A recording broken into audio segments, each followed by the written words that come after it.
Good morning, everyone. Welcome to today's hearing. We're going to continue, first of all, with the evidence of Mrs. Darby. Is that right? Ms. Darby, yes. Thank you very much, Mr. Chairman. If the witness could please be called back.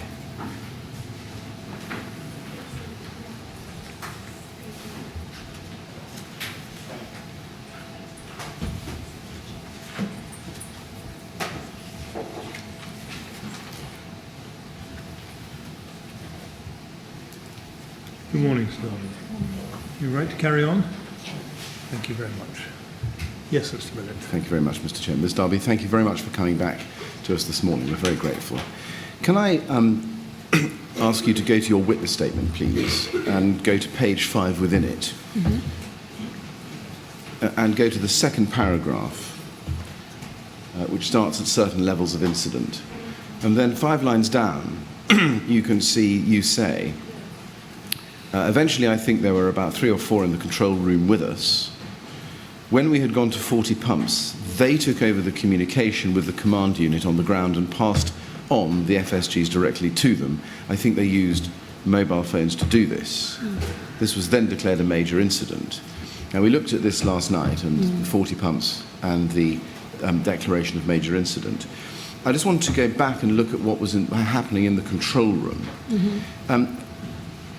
Do you remember pieces of paper being sent by control room officers to the head table, Jason Olive particularly, yes, with FSG on them? Yes. You do. Do you remember whether that process of sending pieces of paper started before pumps were made 40, which was just after 2 a.m.?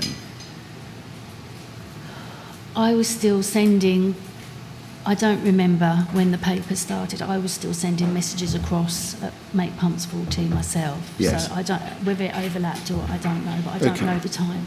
All right. Does that mean that if, well, did you receive pieces of paper as a radio operator? I don't think I did. It's possible that someone might have come over with a bit of paper, but from what I remember, I was going on the service requests. Right. If you, or more likely I think, as you say, Jason Olive, received pieces of paper from the CROs, does that mean that what was on the piece of paper didn't get recorded as a service request? That's correct. I see. Unless the control officer made a note on the log, but right, by that time we were getting so many calls, it was so busy. I think that was the quickest way, was to write it down on a piece of paper. Okay. Now, I'd like to just try to get to this by way of an example, if I can. It is only an example, just to try to get the system in our heads. Can I ask you to look at a radio message at 015734, which is LFB quadruple 02719.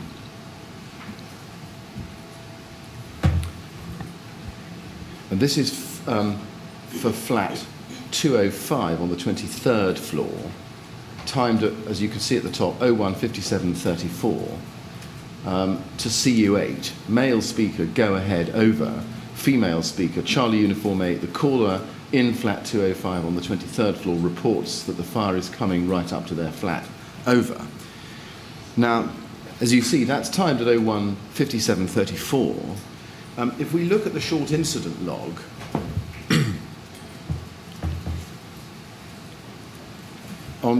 which is in the master documents bundle at tab 23, and go to page 20, we can't see at that time mark or around that time mark, 0157, any reference to that message. Okay. And one needs also, I think, to look at page 21 as well. Okay. Then it is possible that paper might have been passed to me. Like I said, I don't really trying to remember, but it's possible that, or a control officer's given me that information. Right. Okay. Just to be clearer, or to complete the picture, there is a service request for flat 205, which is on the incident log at an earlier time, and that's at page 19, if I can ask the documents director to go back to that, 0140 47, where there's a service request created before flat 205, persons unable to leave property, but doesn't have the detail in your radio message. No. And that was created by Heather Fox, I think, Yeah. and then completed by you at 014510. So is that an example of where Vision sends a radio message to you? Yeah. So Heather uses Vision to send you a radio message, and then you complete it by sending that message on, right? Yeah. So looking at those two time marks with different information, both for flat 205, the later one, as I've shown you, being on a radio message to CU8, but not being in the short incident log, does that help you tell us that in fact you were also getting messages by pieces of paper? Well, yeah, if it's not on a service request, then yes. Now going back to your statement, you say, as I've shown you, that messages were passed directly to the senior officers who came in. They were communicating directly with the incident ground.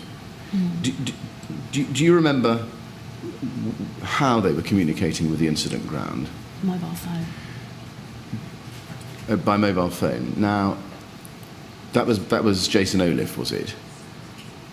Yes, and Adrian Fenton as well. And Adrian Fenton as well. So, yeah. Okay, who came in later, I think. Yeah. Okay.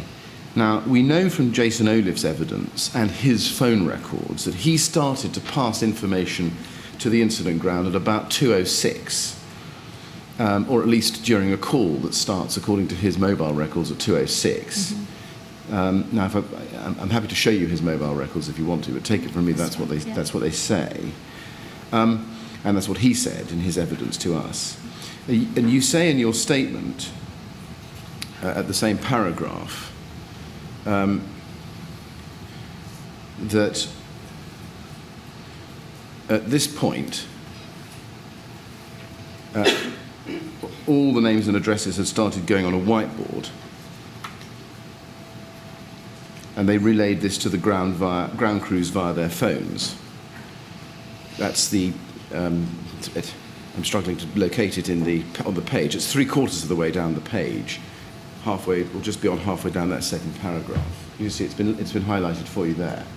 Now, at this point that you're referring to, at this point, do you remember who set the whiteboard system up? I don't know whose idea it was, who set it up, but I believe Jason Olive was the one writing on the board. Right. And do you know why it was set up? Yes, because the radio was busy and the volume of calls was astronomical, and I think it just felt it was a quicker way of passing the information. The importance was to get people's locations and passing that across. But maybe it was just quicker because the radio was so busy with other stuff. Were you given any information about the setting up of this system? No. Okay, so what you're telling us is what you observed on the night as it happened. Yeah. Okay. And how did that affect your role at the time in terms of passing FSG messages to the incident ground?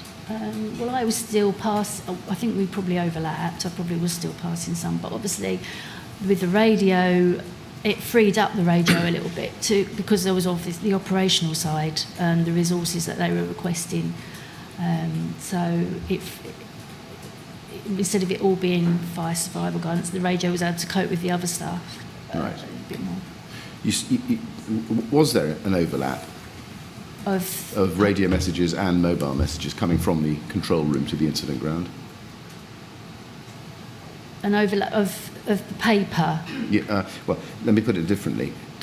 First of all, did anybody tell you to stop passing FSG messages to the incident ground? No, if they were sending me messages, I would pass it. Right. Yeah. And did you in fact stop sending radio messages as soon as the mobile message system started? I don't think so. No. I mean, from what you're telling us, I think it was really the officer who took the call who will decide whether to create a service request which you would then respond to, Exactly. or to put it on a piece of paper which wouldn't come to you, or to do both. Exactly. Yeah. Yes, thank you. And we can, I think, pursue that last point you just made to the chairman by looking at the short incident log. If we can go back to that, please, and go to page 21. You can see that at the top of page 21, it starts with a time mark of 01:56:39 with a service request, RT4 to CU8. And then it continues on down the page, and just scan your eye, if you would, down the page to see various service requests on past 2 a.m. And particularly past 2:06 a.m. with continued radio service requests relating to FSG information. Do you see, so at the foot of the page you can see 2:10 service request, RT4 to CU8, a further call relating to flat 82 on floor 11. Is it you that, did you create, or rather, did you create that service request? It says SAD next to your name there. Sorry, Next which to one says created? No, that Yeah. says completed. So I've passed that over to Charlie Uniform. Yes, I'm sorry, create. Yeah. PD is created, I'm so sorry, you're quite Yeah. right. Yeah. And SAD is completed. So I've passed that over. Right. Yeah. And then over the page, starting at, one can start, I think, at 02:25:32.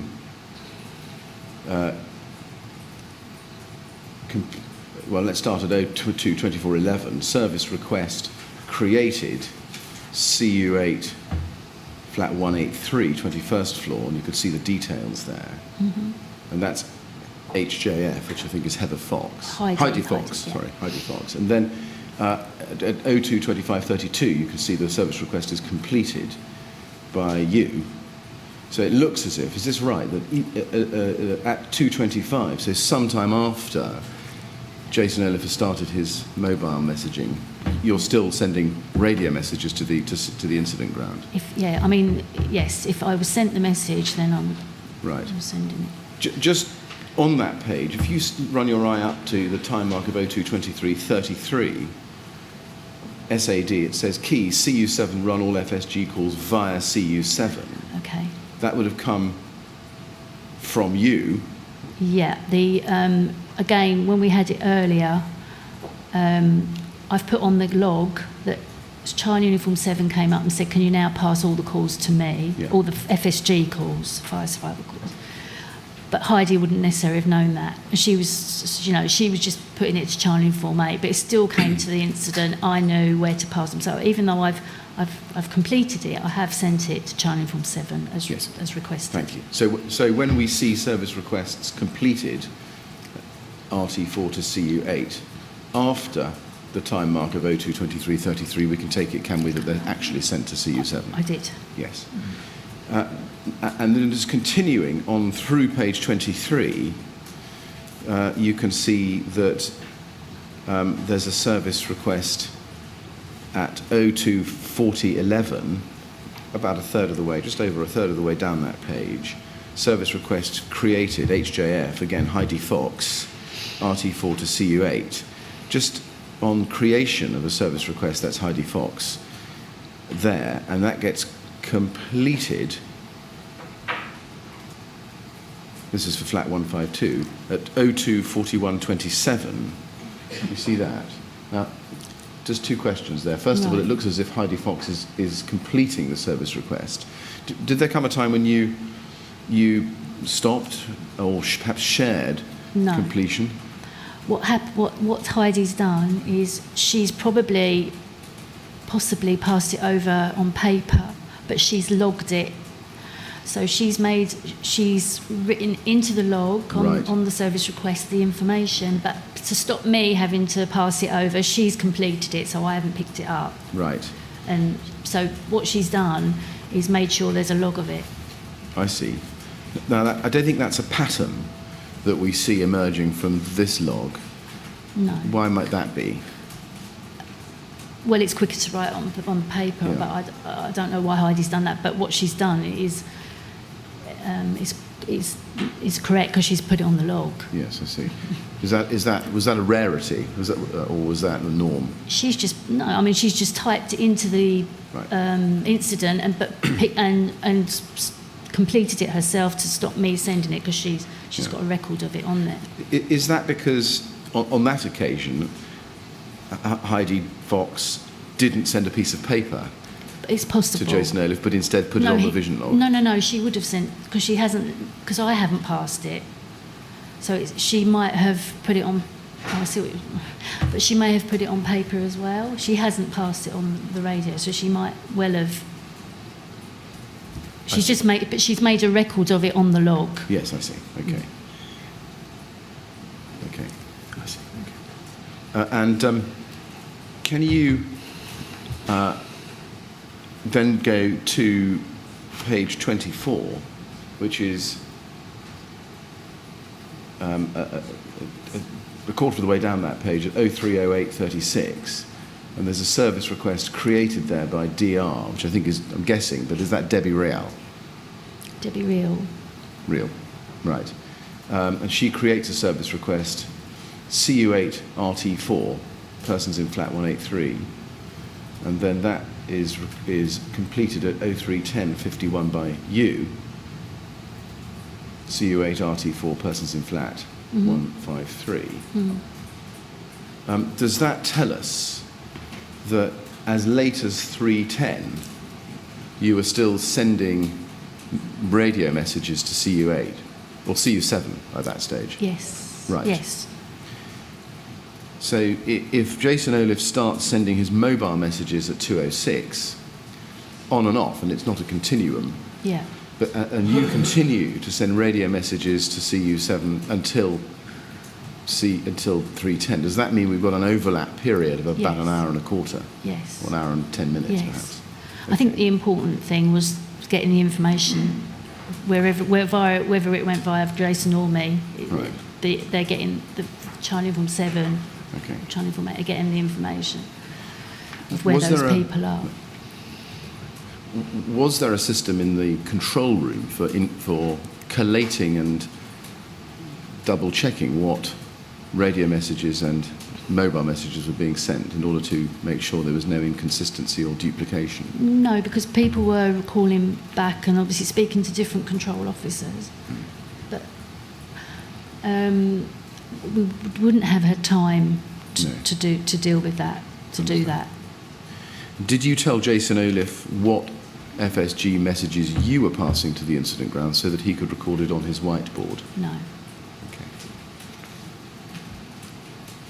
So would this be right, that if we're looking for a record of what FSG messages were sent from the control room to the incident ground, you have to put the whiteboard and the radio log together? Yes. Okay.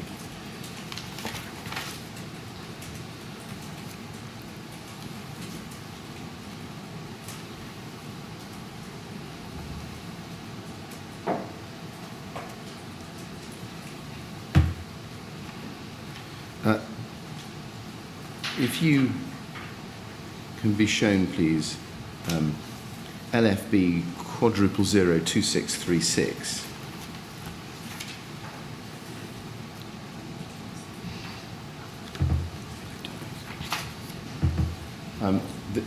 This is a message timed at 03:14:55, which says control out. Mm-hmm. And female speaker FN out. Can you help us with that? What does that?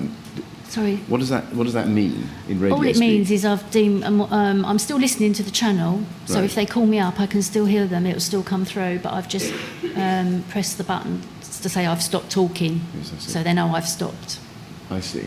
What does FN? Sorry, it should say really M2FN, which is it's channel 4. Right. I've just said FN quickly, but it's M2. It should be a M2FN. I mean, is that a mark of the fact that that was the end of your radio transmissions? Not Or- not all of. No, it just Oh, I for that see. moment. Okay. Oh, I see. Right. And So that- because also I was I was monitoring Channel 2, so I had to keep pressing the button to come out of Channel 4 so that I was monitoring both channels at the same time as well. Okay. During the time up to 3:10 that you were sending radio messages to CU8 and then CU7, Yeah. Were you talking, do you think, to the same person on the command unit or different people? The same person on Charlie Film 8 and then a different person on Charlie Film 7, but the same, I would assume the same two people. Okay.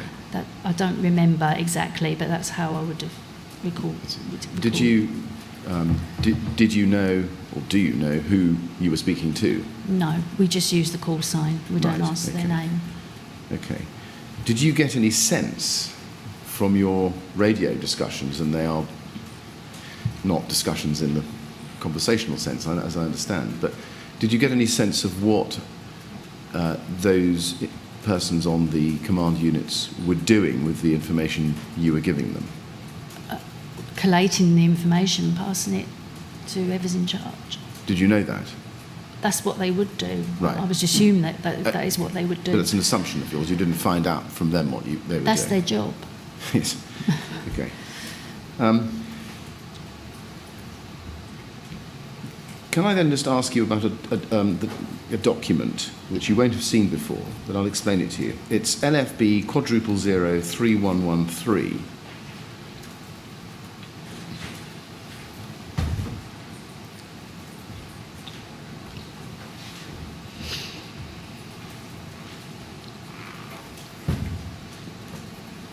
Now, these are manuscript notes made by Andy Hearn, who chaired a control room debriefing on the 24th of July 2017 to review control room activity in the light of the incident. And you can see who was there at that meeting. If we could just, I think, go back to that. You I think, weren't present. I wasn't present there. No. If you go, please, to page 4 of that note.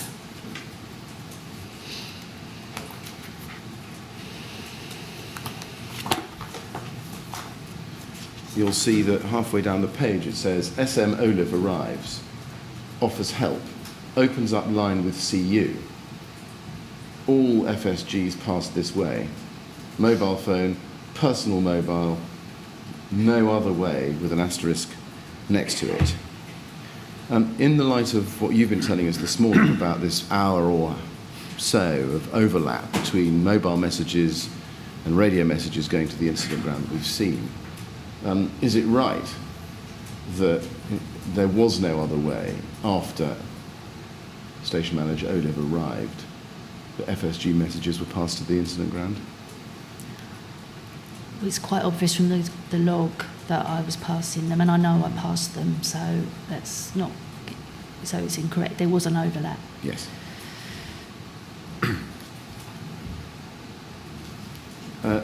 Can I show you the whiteboards to which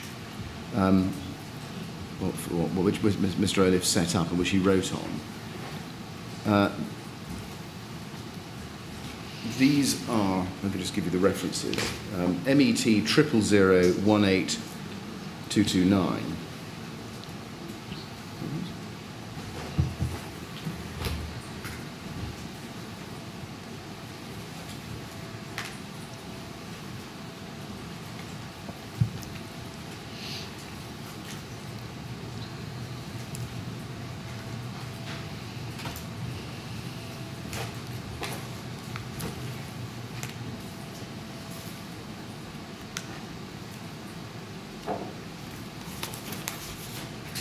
Well, perhaps I can start with an easier document. Mr. Documents Director, scrub that request. Can I show you first of all, Ms. Darby? I'm sorry, this is slightly more tricky. If you start with MET 000169112, and at the same time MET 00016906. Just have those two on the screen at the same time if we can, please.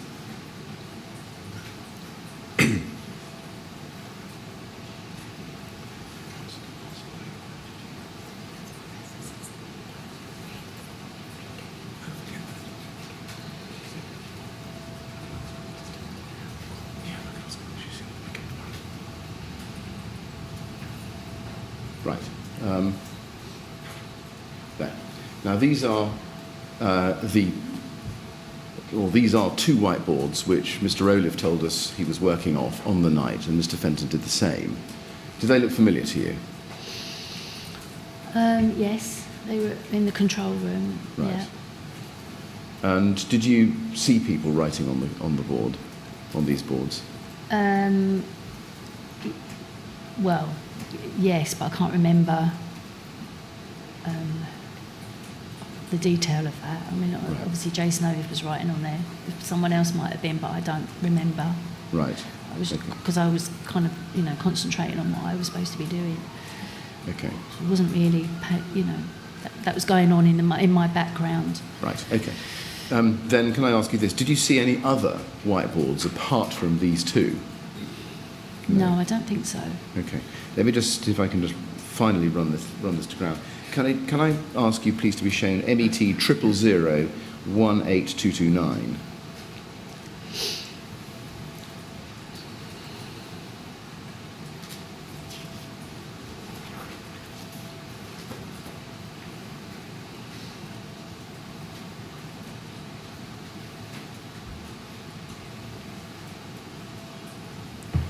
No, we've got a problem, Mr. Millett.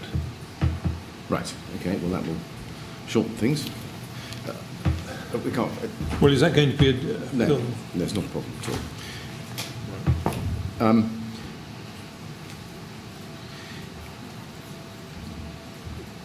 Standing back from the activity, were you aware, or are you aware, of any efforts being made by anybody in the control room to identify or record or transfer to the incident ground any emerging themes that were coming out of the FSG calls? Not really. Because I wasn't taking any. I wasn't really having that role. I was just concentrating on the radio, and messages coming to me. So not really. No. Okay. Were you aware of any plan being implemented within the control room to deal with the very high number of calls that were coming in, apart from the whiteboard system that we've seen? No.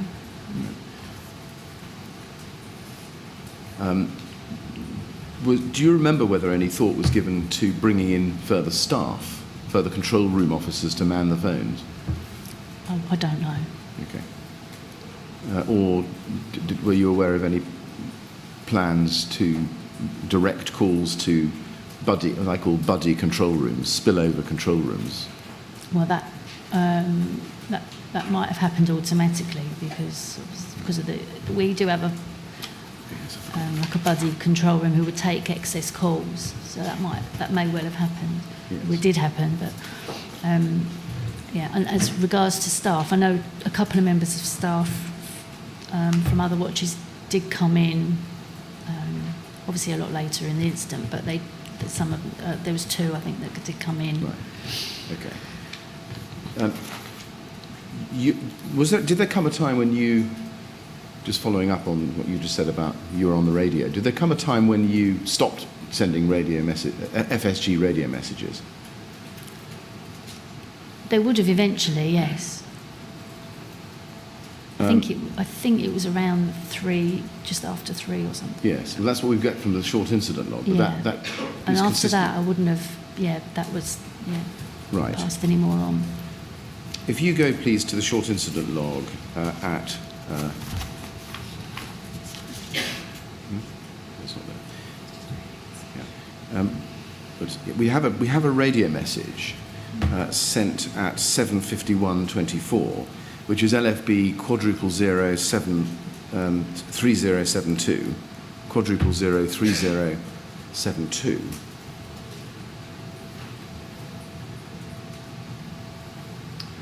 and you can see that time mark from the top. And that says female speaker, Charlie Uniform 7 from M2 FN, over. Okay.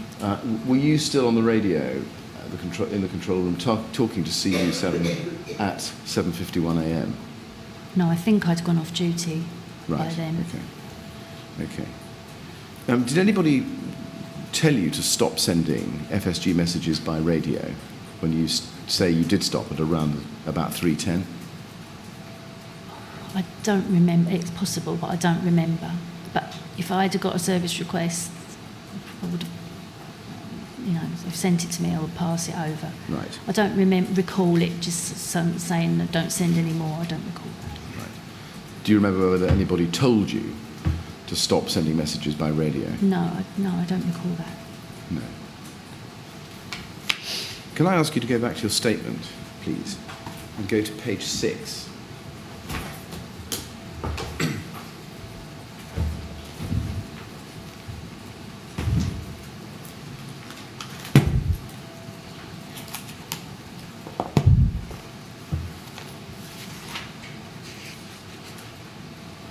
Now, in your statement in the first paragraph of page 6, about halfway down, you say, I was aware later in the night, you see that? Joanne Smith, the senior operations manager, had gone around telling everyone that the policy had changed and that they were to tell residents to get out by whatever means they could and as safely as possible. Yeah. I cannot remember what time this was, nor who actually made the decision, but I know from that moment the CROs told whichever caller the updated change. Did you see for yourself Joe Smith, or hear Joe Smith going around telling everybody of the change in the advice? Yes. You did. Now, we know that it was changed in the control room at between 2:30 and 2:50 as the outer limits of the time. I say we know that, we've been told that by Adrian Fenton and other witnesses. My question is, did Joe Smith ask you to relay that change in advice to the incident ground at all? I can't remember. I don't recall. No. Did she ask you to record it on vision? If she had, I would have done so. No. I don't recall. Having observed Joe Smith going around telling everybody that the advice had changed, was there a reason why you didn't record it on the vision system? No. Is it something that you would normally have recorded on the vision system? Not necessarily me. Someone might have done, but at that point, you can imagine what the room was like, and then having to tell people now you have actually got to get out. So I don't remember that. Okay.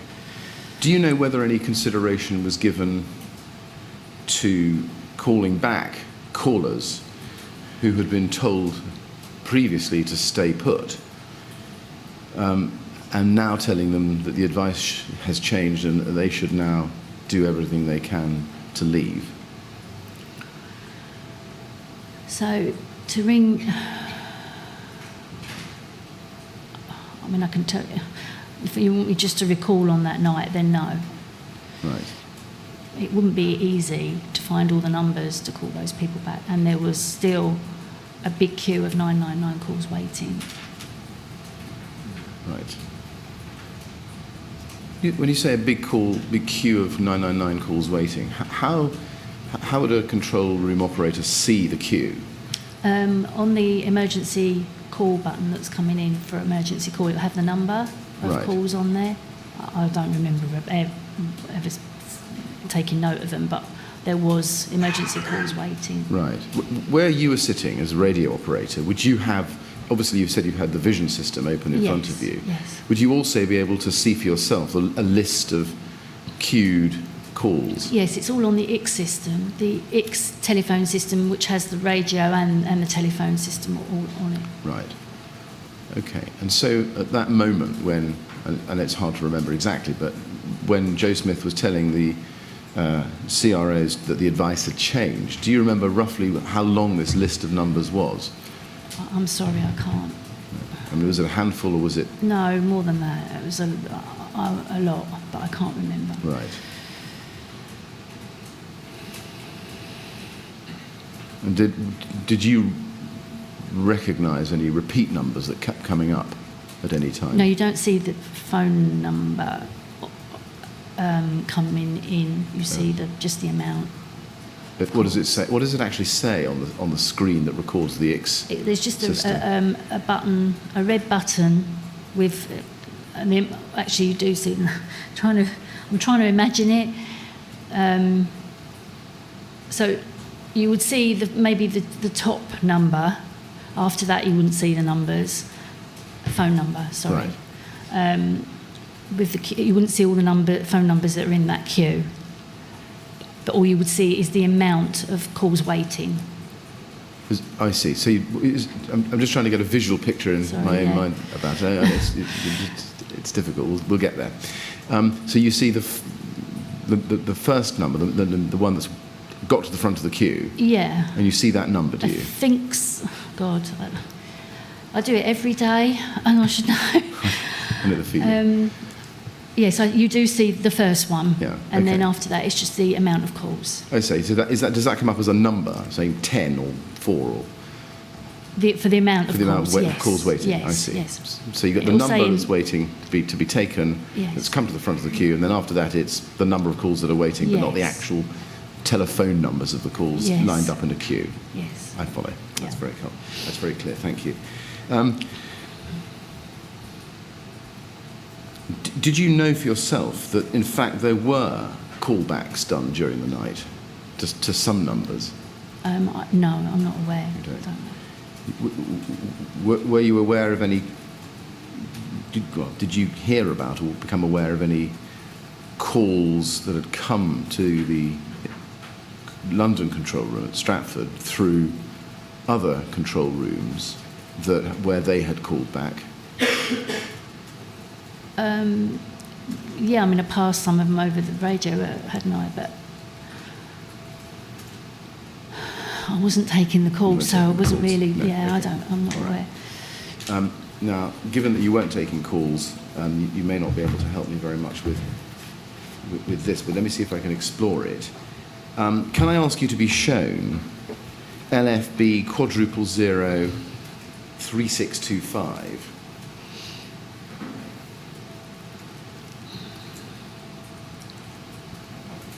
Now, you won't know what this document is, but it is the Essex County Fire and Rescue Service log for the 14th of June 2018. And if you scroll down, or if we have a scroll down to page 4, at the time mark of 0158, I think one's got to go to the bottom of the page. You can see at 0158, general, it says G102, Dio Dilly, Nilo, page to inform, that it runs into the next line, which is, have tried ringing LFB direct, but there is no answer. We are aware that they have a major high-rise fire, as BT Glasgow asked if we could take some of the overflow calls, as there were too many for their fallback service. BT stated if this became a problem for ECFRS, that's Essex, then to ring them back on the secure number and they would stop the calls. Do you know, or did you know, that Essex was trying to get through to London with overflow calls that had been sent their way by BT Glasgow, or BT at all? I wasn't aware at the time, but I know Essex did take a lot of calls for us, and they might have spoken to. They might have tried to get through to one of the control officers, but obviously they would have got in the queue. Yeah. Or they might, or whether they spoke to an officer of the watch and passed them over, I'm not sure. Right. There's a reference there to the LFB direct line. Do you know what that is? We have a number that we ring direct to get through to Essex, and they probably have the same for us on our IX system. You can just, there's a button for Essex, and I expect, but that would just go to the control operator. Right. Is it a designated line? Yeah. Okay. Do you know why it wasn't? Well, Sorry, it would did go you hear to, it ringing? it would get in the queue, that's the thing. Right. It wouldn't come up as a priority, it come over the queue, if it's that number. Right. Have you any idea why there was no answer from that direct line?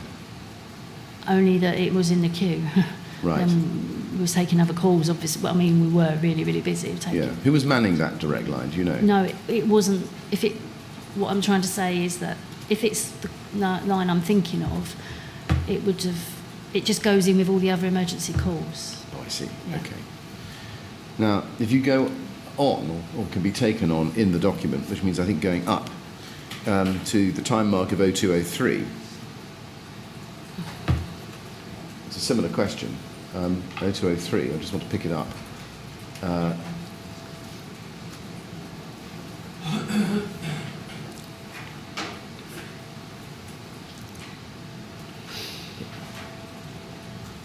We get some more information there.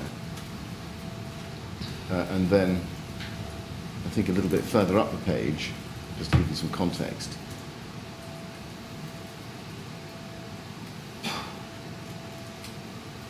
It says, under the time mark of 0204, G102 DO Dilly informed and situation explained. He will try and make contact. He suggests that if we get further calls from residents, to use the stay put policy until we can clarify what advice should be given. He also asked that we continue to try to contact LFB regarding caller from on 22nd floor.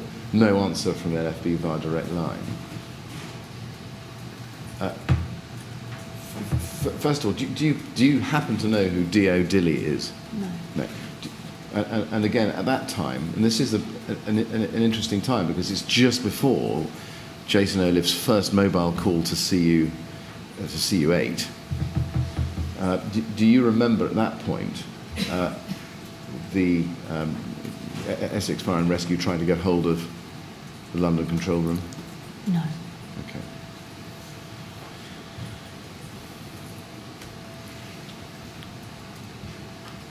And then at 208, just finally on this document, just a little bit further up, it says G102 DO Dilly will try and contact LFB via his NILO line. And I should have told you, NILO is National Interagency Liaison Officer. Do you know that, or? I've heard of that. You've heard of that.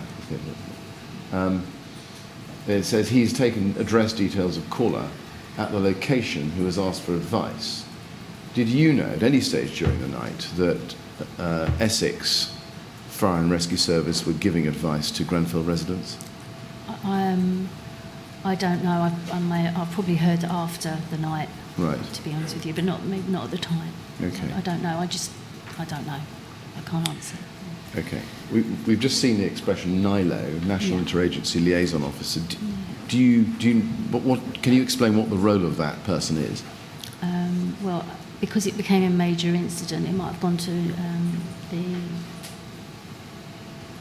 I haven't got a very good understanding. He takes a national role for. So if there's a major incident, he'd probably been informed of that. I follow. I see. Okay. We saw the major incident, of course, was declared at 06:38, but there's a reference to NILO earlier than that. So there may be a time mismatch. But do you know who the NILO in the Stratford control room would have been? We haven't got a NILO in Stratford. You don't have an NILO? No. Okay. How does it work? But not in Stratford. I mean, there might have been someone we could page, but I'm not. Right. Okay. When a major incident is declared, the National Resource Centre is based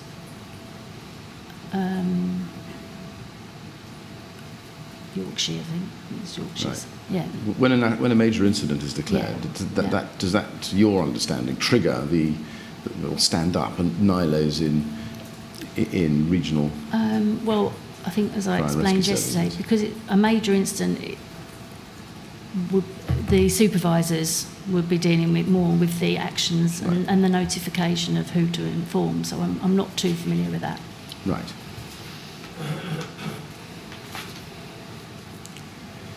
And then if you go up the document a bit further, there's a time mark of 2:14. And again, Ms. Darby, you may not be able to help with this, so I won't take very long over this. At 2:14, up, if you keep scrolling up, I think it's on the next page. No, it runs in reverse order, so it's the page, I think 3, yes, there it is. At 2:14, a third of the way down the page, it says, General, on the Grenfell Tower regeneration, there is an emergency fire arrangement paragraph. Their policy states to stay put unless otherwise advised. Grenfell was designed to rigorous fire safety standards. Each front door for each flat can withstand a fire for up to 30 minutes. Was this information that you got, or you were aware of, in the Stratford control room? No. No, I don't. No. I don't recall. Can't remember that. Do you know anything about what this is a reference to? No. And would it be normal in a control room for an area, a fire and rescue area, other than the area in which the fire is taking place, for that fire and rescue service control room to have detailed knowledge about a building like this? I don't know. I don't know. Okay.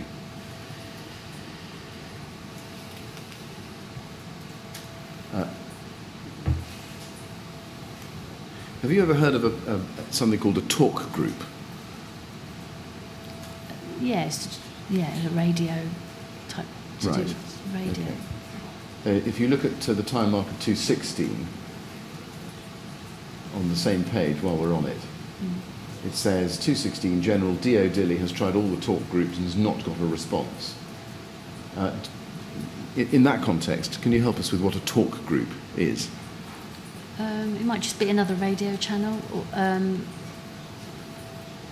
that Essex would try and speak to. Sorry, I'm not really. It's just another radio channel. Radio channel, okay. It's not a group, is it, of radio operators all in different areas?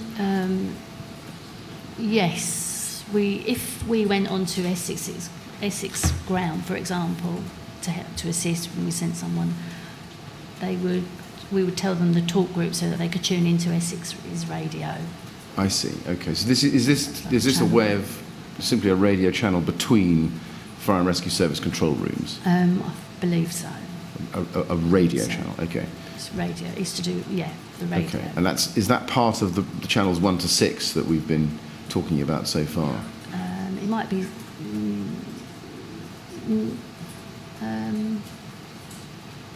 Not necessarily. They might, because we've got the flons. Yes. And that, so it might be slightly different. Right.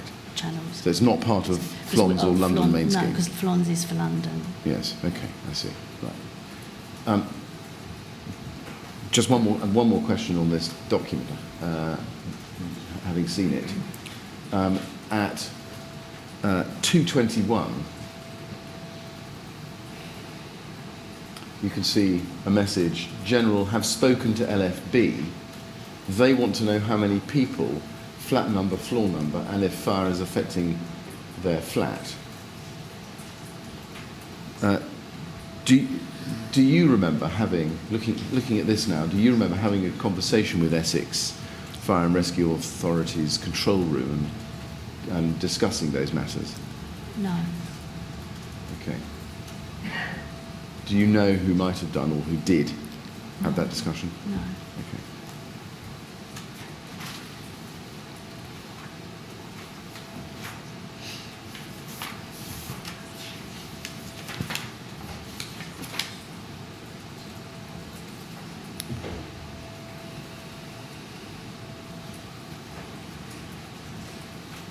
Ms Darby, thank you very much. I've come to the end of my questions.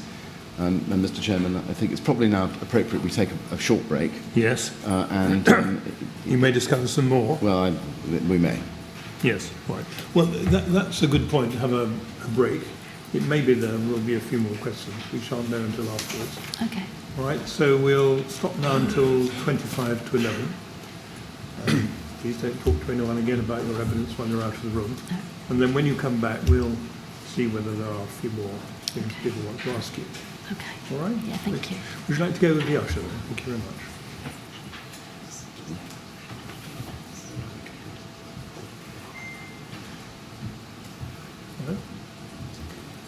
Right, 25 to 11 then, please.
But they know it's plumbed.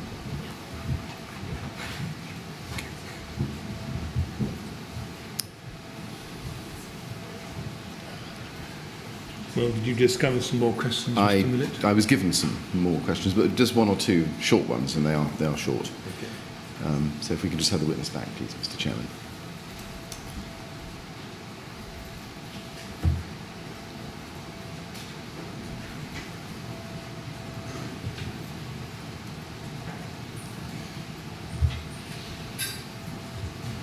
Right, Mr. Darby, I'm told there's a few short questions, so we'll see. Just very few, Ms. Darby. Thank you for coming back. Can I ask you, first of all, to be shown LFB quadruple 2493?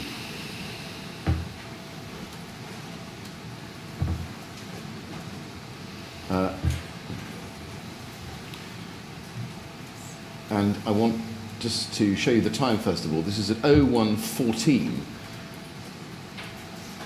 No, it's not. No, It is 47. not. Is it 01?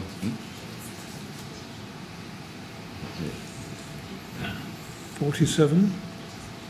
Sorry, yes, 01:47. I'm going mad. 01:47:13 on the 14th of June. And the operator says the message after that over. Caller, yeah, it was on the 12th floor for people's trapped in flats 96 and 95. And the police have passed over calls saying that the callers are trapped on the 16th and 17th floors. Over. My question is, do you know who received the police calls? There could be police calls from the police control room, and they would come through as emergency calls, so the control operators would have taken those. Right. And we did have some calls on the police helicopter, and that would have been the supervisors. Right, okay. That was my next question. Did anybody in the control room during the night monitor the helicopter radio channel? They monitored the emergency service radio, which is on the supervisor's desk, and the Right. police helicopter would have, I think, spoken to them on that, I I see. believe. So it wouldn't be you? No, it's not me. Okay. It's the supervisors, and then the supervisor would pass the information to me Okay, to pass on to the ground. right, thank you. Finally, just a question on resourcing. Do you know who in the control room on the night was responsible for resourcing, such as getting EDBA to the fireground? That's well, the fireground requested resources Yes. as part of. So, is that what you mean? Or? Yes. Yeah. So the fireground, they requested like EDBA in the extra Yes. EDBA. Okay, and following on from that then, they request that from, that request comes to the control room, Yes. and then is it right that somebody in the control room then arranges that, arranges processes that, or that, procures sorts that out. Yes. And Who was it? I think it was supervisors that sorted that out, because the call takers were tied up with call taking. I believe that Peter May, I stand corrected, but I think it was Peter May. Yes, we Yeah. think so too. Yeah. And do you know what he did in order to gather EDBA equipment from around London? That would be his job, I don't know that. You don't know? Okay. Okay.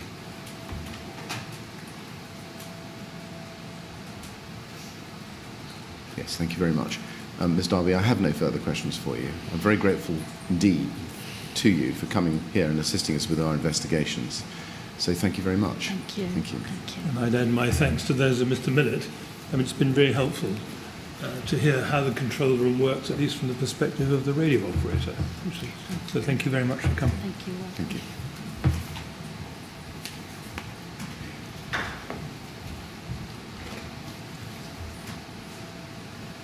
Yes, Mr. Millett. Yes, Mr. Chairman, we now have another witness whom Mr. Kinnear is going to examine, Yes. Firefighter Beale, and I am going to vacate the lectern for a short time for him to do that. Yes. It may be sensible to have another very short break now while we rearrange. Just to reorganise the yes. furniture. Yes, exactly. Yes, all right. Well, I'll rise for 5 minutes, be back at quarter to 11, please. Thank you.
Good morning, sir. Yes, Mr. Kinnair. May I call Watch Manager Stuart Beale? Thank you.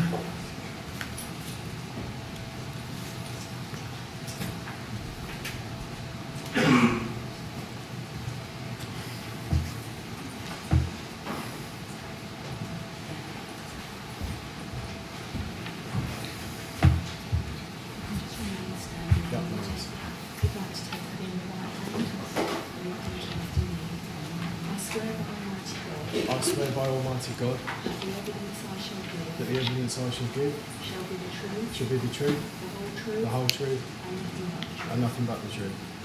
Thank you very much, Mr. Beale. Now, again, you'd like to sit down, Yes, so please, sir. do that and make yourself comfortable.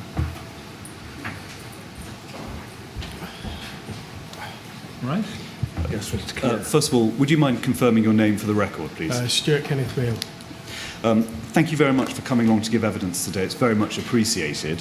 Now, in front of you, you'll see a blue folder, and hopefully behind the first tab, you'll find two statements.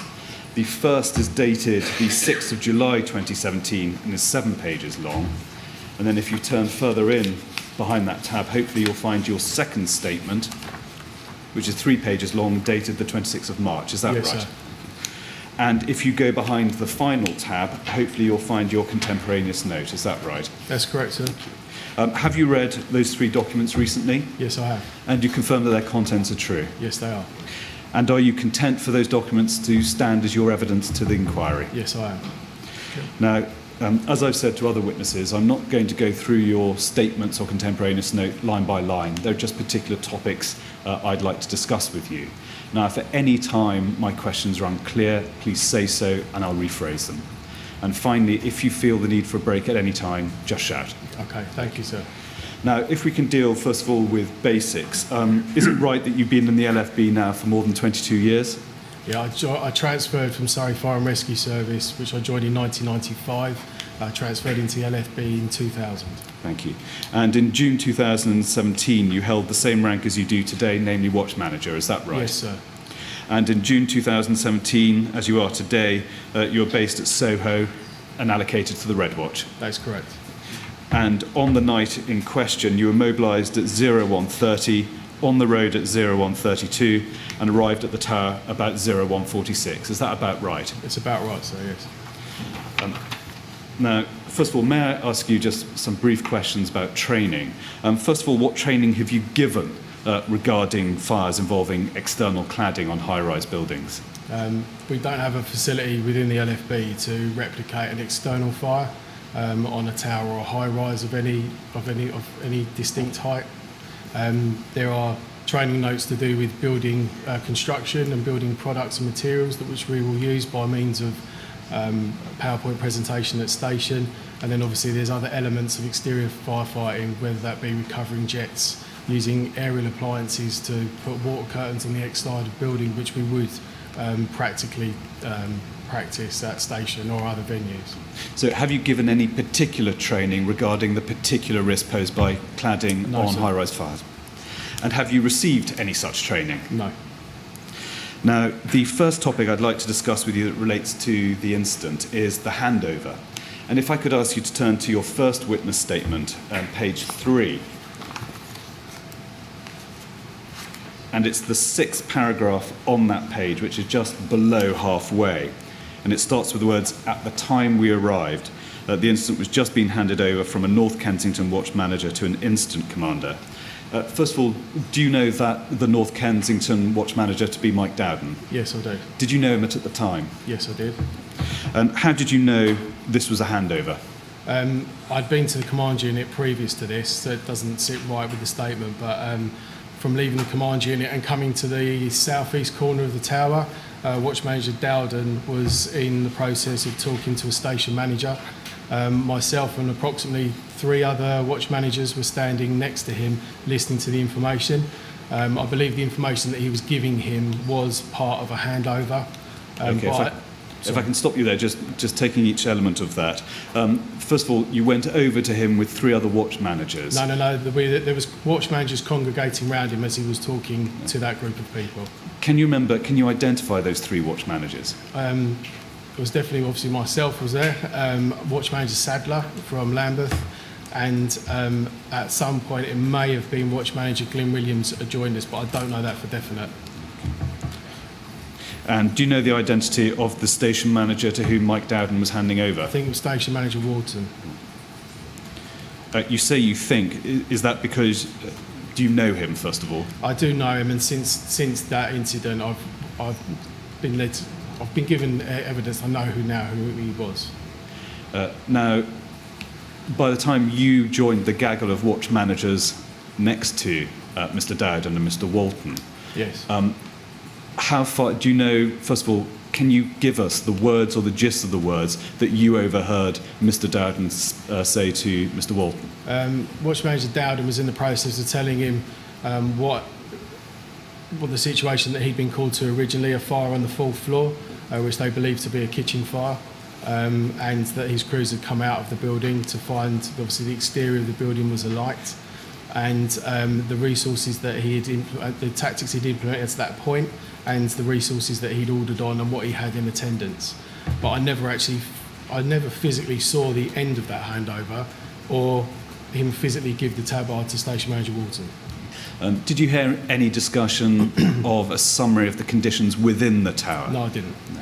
Was there any discussion of the extent to which fire had penetrated from the exterior to the interior of the fire? Sir. Was there any discussion that you overheard of the system for handling FSGs? No, sir. Did you speak to Mike Dowden? Yes, I did. And was that after the handover had concluded or later on in the evening? It was about the same time, or maybe just before. It all sort of happened at the same time. And did you initiate the conversation or did he initiate it? I think it was mutual. Okay. So he had the incident command tabard on. My natural remit or my natural actions at an instant would be to head towards him. I'd been on the command unit already. They were busy doing other stuff where I just left my nominal roll board. I hadn't actually officially booked him properly, and came off of the command unit and met Mike Dowden on the southeast corner of the tower. Okay. And can you give us the words that were used or the gist of the words that were used in the conversation you had with Mr. Dowden? It would be similar along the lines of, all right, Mike, what have you got? What do you want me to do? What have you done up to now? And just the basic. It would have been a very brief, very short conversation. It wouldn't have been a very detailed. And what did he say to you? What orders did he give to you? He didn't give me any orders because at that point, station manager had turned up into our conversation and he proceeded to talk to the station manager about what had happened up to that point. And did the station manager, presumably Walton, give you any orders as to what to do next? Did anyone give you a briefing as to the strategic objectives for the firefighting plan? No. Did anyone give you a direction there as to what you were going to do and what you were to do once you got there? No. As they were carrying out what I believed to be a handover, I was called away by my aerial crew, Alpha 245, who were on the east section, or the east side of the building, of the tower. Now, before we leave the topic of the handover, if I could ask you to turn to your second witness statement at page 2, and it'll come up on the screen. And it's 7 lines from the bottom. You say, when I turned up, the initial incident commander was trying to carry out a handover brief. Just looking at that word trying, it tends to give the impression that there were obstacles or difficulties preventing that handover discussion taking place. What would be your response to that? There was a lot going on. Obviously, I think were ordered on make pumps 20, which we turned up in the early part of those 20 appliances, those additional appliances to take it to 20 arriving. The exterior of the tower was alight from the 4th floor to the 23rd floor on the right-hand section of the east side, so there was a lot going on. As natural protocols could go with an incident of that size, the watch manager would hand over to a station manager. But everybody was obviously trying to help and get involved and do what had to be done. There was still a lot going on at that early stages that needed people to take on board. Before we leave the topic of the handover, did Watch Manager Sadler contribute anything to the discussion? I can't remember, sir, sorry. Can you remember whether Watch Manager Glyn Williams contributed anything? I can't remember that either. The next topic I'd like to discuss with you is the question of sector command. And if I could ask you to turn back to your first witness statement, on page 3, the final paragraph. And you say there, I saw both crews leave my location and make their way towards the main entrance of the tower, located on the south side. I was then designated as OIC in charge of Sector 4, which was the east side of the tower. I had attended the command unit setup, which is in a mobile truck stationed on Grenfell Road. Now, if we can take a few steps back, how long after arriving at the scene did you present yourself at the command unit? We sort of entered towards Grenfell Road from Bowmore Road, stepped off of the truck. I'd already detailed my crews to take BA with them en route because of the traffic that we'd heard en route to the fire. It was obvious they were going to need BA resources at the tower. From that point, the natural process or protocol is go to a command unit or ICP or instant commander to find out what they needed you to do to assist them. As we walked towards the tower, I saw a command unit in Grenfell Road, so I'd proceeded to that to book in. And can you remember at that stage whether it's CU7 or CU8? Crew manager Merrick was on that command unit. He was very busy at the time, either on a main scheme radio or a phone taking what we believe to be FSG and writing that stuff down. So I didn't actually physically have a conversation with him, which you usually would do. I left my nominal roll boards on the desk so that someone knew that we were in attendance, and then I left that command unit and proceeded onto the fire ground. Thank you. Who designated you the officer in charge of the Sector 4? No one. It was by default, really, more than anything else. Whilst I was having a conversation with Watch Manager Dowden, as I said previously, my aerial crew, which that night was Alpha 245, had ended up on the east section of the building, situated on a grass area located outside the tower. They were calling to me to say they were having trouble getting a secure water supply, and just by natural default I went towards them. So you assumed sector command rather than being designated. Would that be fair? Different statement, yes, sir. Can you give us an idea, what's the role and the principal function of the officer in command of a particular sector? So within a larger scale incident, as obviously Grenfell was, it's broken down into different sections, or in this case sectors, where the tower is divided up from each side into sector 1, 2, 3 and 4. It gives the officer in charge a much better overall command and control of an incident, for you to be able to focus on one specific task, area or location, and to feed them information back to try and give them a better overall command and control position. Once you assumed command of that sector, did you radio either command unit or the bridgehead to say that's what you'd done? I sent a lot of messages that night via handheld radio and also by runner. I can't remember physically doing that, so no. In your capacity as sector commander, to whom would you report? The instant commander. And did you try and get a report through to Station Manager Walton or his successors at any stage to indicate that you were the sector commander? Yes, sir. And at one point, I did have, later on in the incident, I had a conversation with an ops commander, and it had been discussed or confirmed over the radio that I was in Sector 4 and running Sector 4, and they were happy to leave that as that was. There were a lot of radio messages backwards and forwards, but the radio communication at times was strange due to the traffic that was on the handheld fireground radios. Okay. And just going back a step to when you presented to the command unit, can you describe us what the situation was like in the command unit at that stage? Unusually, for an incident of that size, it was empty, other than one officer on it, which was Watch Manager Merrick. He was at the desk at the far end of the command unit, sitting down, and I don't know whether he was on the main scheme radio or a handheld phone, but he was furiously writing information down onto a notepad. Okay, thank you. Could I ask you, apologies for jumping around, but fine. Can I ask you to turn to your second witness statement, page 2, and it's roughly halfway down the page, where you say, I was in charge of the east side of the building and was monitoring the north side of the tower as well. Did anyone place you in charge of monitoring the north side, or was it you assumed that responsibility yourself? Self-appointed by location and default. And you assumed that position at the same time you assumed command of Sector 4? I see it, yes. Is being in charge of monitoring the same as being a sector commander? It could be seen as that, yes. You are, but ultimately, as the incident would progress or get larger, you'd have a monitoring officer basically sitting on your shoulder, monitoring your actions, and as the incident would increase, that would proceed through the different ranks. In relation to your role as sector commander, did you have a monitoring officer with you at any stage? Unusually at this incident, no, not for a very long time. And in respect to the north side of the tower, would you have had a monitoring officer bespoke to that side? No.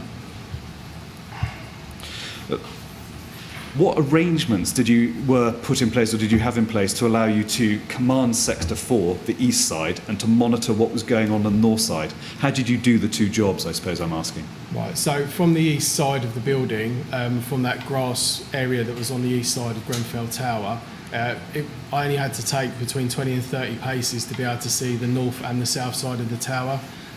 So from that position I could see three sides. I had no contact with the west side at all. The east side was my main focus, but obviously as the fire developed and the fire movement went around the building, it gave me a good view of the north and of the south side as well. Okay. Going back to your second witness statement, page 2, the same paragraph we were looking at, the second sentence, says, where possible, I was relaying information back to the command unit in the Bridgehead with regards to the burn rate of the fire. Now, first of all, how frequently were you able to send information back to the command unit? I sent information back to the command unit or the incident commander generically, and I did that every time I thought there was something that had changed or was relevant for me to update them on how that fire was progressing or manoeuvring across the building. To give a practical example, what change would trigger a call to the command unit, just to give people a flavour of the well, for threshold? example, obviously we're trying to send messages via handheld radio, which became very difficult at certain periods of time. I think in that evening I sent possibly 3 handwritten messages by a firefighter notepad and sent a runner. One of those was to say that I'd noticed on the north side that the fire had then dropped down to the full floor. I had concerns because I'd been told, or I was aware, that the Bridgehead was on the full floor, and I wanted to get that information back to the Bridgehead via the incident commander command unit or by the lobby sector to let them know that the smoke may have increased on that floor. Would you try and communicate directly with the Bridgehead using that particular example, whether by radio or by runner? No, it's not a usual fireground procedure. And why is that? Because the incident commander ultimately needs to know all the information. Now, at an incident that size, they put people in place, whether it's ops commander or other officers, to keep their spans of control down to a level that they can deal with the information. That one message about the fire on the north side, when it did drop down to the full floor, I think the firefighter or the leading firefighter or the crew manager that I designated to do that task, I sent them to the command unit, but also said you need to make sure 100% of this information goes to the Bridgehead.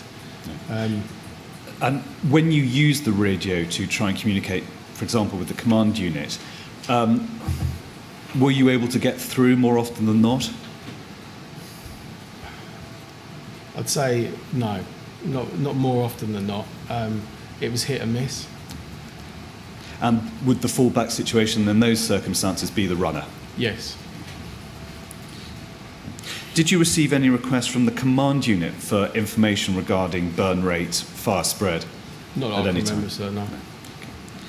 Did you receive any requests from the Bridgehead, for example, for any information regarding burn rate, fire spread? Can I ask you to stay in your second witness statement, second page, the second paragraph from the bottom, and it's the final sentence which reads thus: there was extensive external fire spread and an unusual burn pattern. Could you explain to us what you consider to be unusual about the burn pattern? Okay, so from initially turning up at Grenfell Tower, I said before, the east side of the tower, I described it as it was in 3 sections horizontally. Section 1, 2 and 3 from left to right as I looked at it, as I faced it. The third section from level 4 to the 23rd floor was alight, and it then progressed to the second section and then was burning downwards. Now obviously fire can burn downwards, it's more unusual than common, and then I ended up basically monitoring or observing a diagonal line from the top right hand corner on the east side of Grenfell Tower which was burning down towards the southeast corner. And how, given your assessment that the fire was behaving in an unusual manner, how did that inform your plan for fighting the fire on the east side? Really, it was unusual. I'd not seen it before, burn like that. We didn't know how water would react onto the exterior of the building. We could see that the exterior cladding was involved. It was a light and burning, it's almost like a molten line diagonally across the building that was slowly making its way down to the bottom left-hand corner.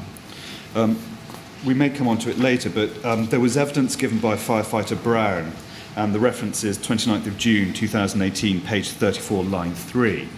And he describes when he was directing water from flat 16 onto the cladding, he described the water as bouncing off. Is that a phenomenon you experienced from your sector on the east side? No, I mean, the only thing you could compare it to is like a warehouse with sandwich panels that's obviously got a flammable material stuck in between two metal panels. And if you put water directly onto that, it's designed to repel water. So where the exterior of the building had broken down or decomposed enough, the water would penetrate either behind the exterior facade and the gap between that and the exterior of the building. Okay. The next topic I'd like to discuss with you is the aerial ladder platform and water supply. And first of all, the first topic really to discuss is location. And Paul, could I ask you to turn up MET 000-16854?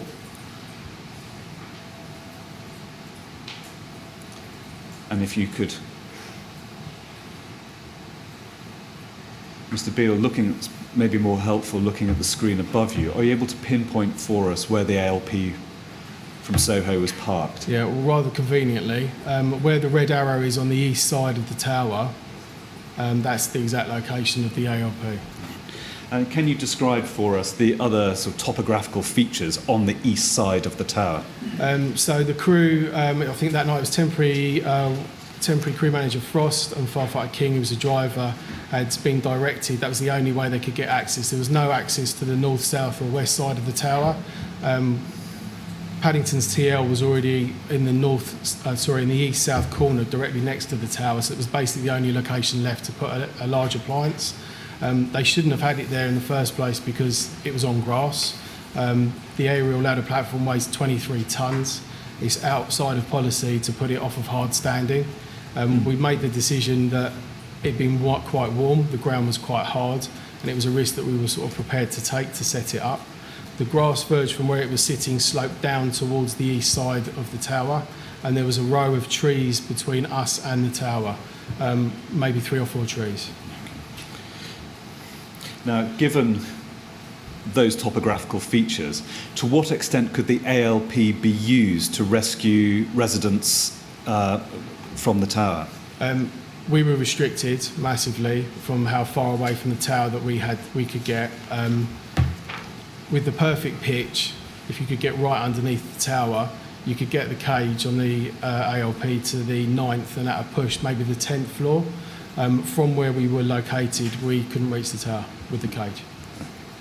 And you describe in the witness statement the nature and intensity of the debris falling down. Are you able to amplify for us and describe for us the debris that was falling down from the tower? Yes, I put in place a sort of a safe system of work because I was worried about the safety of the crews operating the aerial. Obviously, I've got a firefighter in a cage, which is in a very it's a very dangerous situation, and a driver at the base of it. We sort of designed a system amongst ourselves for safety, like speaking and talking to each other. There was 6 by 4 feet metal sheets falling off the building regularly, which were then plane. You couldn't predict where they were going to land. All of us were covered at certain points throughout the incident with molten plastic strands. The trees, for want of a different statement, looked like they had been decorated with tinsel at the end of the incident. We were covered in molten aluminium as well at different points that had dripped off of the tower. And there was other debris, packing, insulation and other plastic debris that had fallen off the side of the building. turning to a different question now, and that's the question of predetermined attendance. Is it correct that until recently the attendance of an aerial appliance was a predetermined attendance requirement for all high-rise buildings? Sorry, sir, could you repeat the question? Yes, of course. Is it correct that until recently attendance of an aerial was a predetermined attendance at all high-rise fires? Yeah, the PDAs have changed recently for high-rise buildings. They used to be on them many years ago, but they were taken off. Can you remember when they were taken off? You'd have to refer to the LFEPA of when they did that. Sorry. Okay. And do you recall why? I think I wouldn't like to say. Cost-cutting exercise, I expect. Okay. Now, can I turn to the next topic, which is your initial observation of the ALP? And apologies, could I ask you to turn back to your first witness statement, page 4, and the second paragraph on that page? And you say, on our arrival, I'd seen that my ALP 245 was situated on the east side of the building, but quickly identified that it had no dedicated pump or secure water supply. You say quickly identified. First, did you identify the absence of a dedicated pump or secure water supply before you attended the CU or after you'd been to the CU? It was after the CU, after I'd spoke to Watch Manager Dowden and the crew from Alpha 245. They're basically shouting at me to come over and give them a hand. So, okay. And what were they saying as they were shouting at you? Probably couldn't repeat most of it in this room, but it was... if you give us the gist. It was blatantly obvious that they needed water supply, which they didn't have. They had no secure water source, and they needed help in setting up and getting the ALP to work. Did they give you a summary, however expressed, of the efforts they'd made to locate a water supply before your arrival? Yes, they had. They said that they'd been there. We had concerns, and I had concerns that obviously there was already a pumping appliance connected to Paddington's aerial appliance, and also there was water going into the building via the means of a dry riser. So in those circumstances, you're very aware that if you're then going to set up an aerial appliance, you don't want to starve that water supply because firefighters within the building needed firefighting media. Now, flowing on from that answer, if you look at the penultimate paragraph on page 4, you say you sent off 2 MDs, I think, to find a water supply, and you said the 2 MDs returned with A241, which just happened to be my appliance, and they set to work getting the water supply set up from a nearby hydrant. Can you remember, after you dispatched them, how long it took for them to come back with Alpha 241? Maybe 5 minutes. Okay. Paul, might I ask you to turn up BLAR quadruple 0 000 12_11, and there we have figure 17.7 from Dr. Lane's report. Ms. Beale, I doubt you've seen this before. No, sir. You'll see marked in blue are the locations of the hydrants. Can you identify the location of the hydrant you used to supply Alpha 241, or rather the 2 MDs had identified? From that diagram, I believe the hydrant we used is the blue square above the 85 metres, next to Kensington Leisure Centre. Thank you. Now, could I now turn to the LP itself? Paul, could I ask you to turn up LFB quadruple 0 1914 _94, and if you could amplify the top box. Is this a photograph of the same model as Alpha 245? I believe so, yes. You mentioned earlier on in an earlier answer that the maximum reach of this model is 10 floors. Is that right? Have I summarised it right? Yeah, if you could get the aerial into such a position, what we call a clean pitch, that you could be directly underneath the area you were trying to get to. 9 floors is achievable, 10 at a push. Okay. Assuming optimal pressure, how high could the jet reach from the cage if you were at the 10th floor?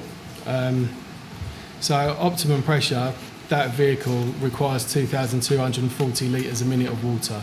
That's got to be supplied by a dedicated pump at 11.5 bars, and statistically it states that from it's a open-ended monitor in the cage, it's got a reach of an optimum situation of 75 metres.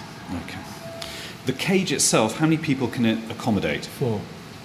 Could it accommodate, for example, a wheelchair-bound casualty as well? Depends how big the wheelchair is, I suppose, ultimately, but we'd be more concerned about getting the person out of their wheelchair and into the cage and down safely. Can I now ask you a few questions about the ALP and its use and getting it into position? You mentioned earlier on about the need for it to be on a hard standing, Yes. and to avoid grass. Assume you find a hard place, its stabilising jacks need to be used, is that right? That's correct. And then the ladder with the cage platform needs to be raised as well. That's correct. I recognise everything turns on particular circumstances, but as a general rule of thumb, how long does it take to get the ALP in position, jacks, and then the ladder raised? It's only a few minutes. It doesn't take long at all. Under 5 to be set up. Okay. Do you know how long that process took at Grenfell Tower? Had it taken place before you arrived? It took a little bit longer because we had a discussion about the hard standing, and we tried to put in place that. Obviously, I wasn't ideally happy that it was on grass and it wasn't on tarmac or concrete. And I'd spoken to the driver and the firefighters if they were prepared to even try and extend it and put it up, because obviously, ultimately, they are at risk. We put a safe system of work in and monitored the jacks and said that we'd divert any water runoff away from the grass to prevent it getting soft, and just monitored it consistently. Okay. Is it right that before an aerial appliance is used as a water tower, a risk assessment should be carried out? That's correct. Yeah. Can you explain how do you carry out that risk assessment in a situation which confronted you at Grenfell? It would have been very difficult to do that, but ultimately, just like I said, with putting the appliance on hard standing, you do a dynamic risk assessment and see what the benefit would be to outweigh the risk. Okay. What factors did you have in mind when you carried out your dynamic risk assessment? Well, safety of my crews is my ultimate paramount. Obviously, there was residents in the building that needed rescuing, and we obviously had an external exterior of the building that was on fire that I wanted to get some water onto to try and assist or make the conditions better. Okay. Just trying to get an understanding of what normal practice is, but would you agree that aerial appliances wouldn't normally be used for external firefighting in high-rise residential buildings until it had been confirmed that there was no longer any life risk in the building? Yeah, you've got to be very careful, and even on the night of Grenfell, that you can put, if you set an aerial appliance up and had optimum pressure and the perfect scenario, and managed to put 2,240 litres of water a minute onto that building, and the exterior compartments of those buildings had fractured or decomposed, you would then change the conditions inside the building detrimentally, whether it be to firefighters or any residents who are in there unrescued.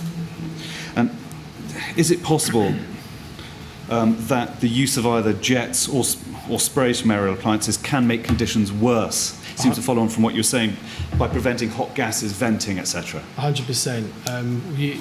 In a situation like that, initially it would be used as a covering jet. So the aerial operators would utilise the machine to make what is called a water curtain. So basically the water cascade down the front of the building exterior. You'd be trying to avoid at all costs to put the jet straight into a window, let's say, at one of those flats, because ultimately you're going to push the fire into the building, into the property, and then egress into the communal areas. And did all those factors inform the instructions you gave to your crew when they were operating the ALP? Yes, it did. Just understanding, how does that work in a practical situation?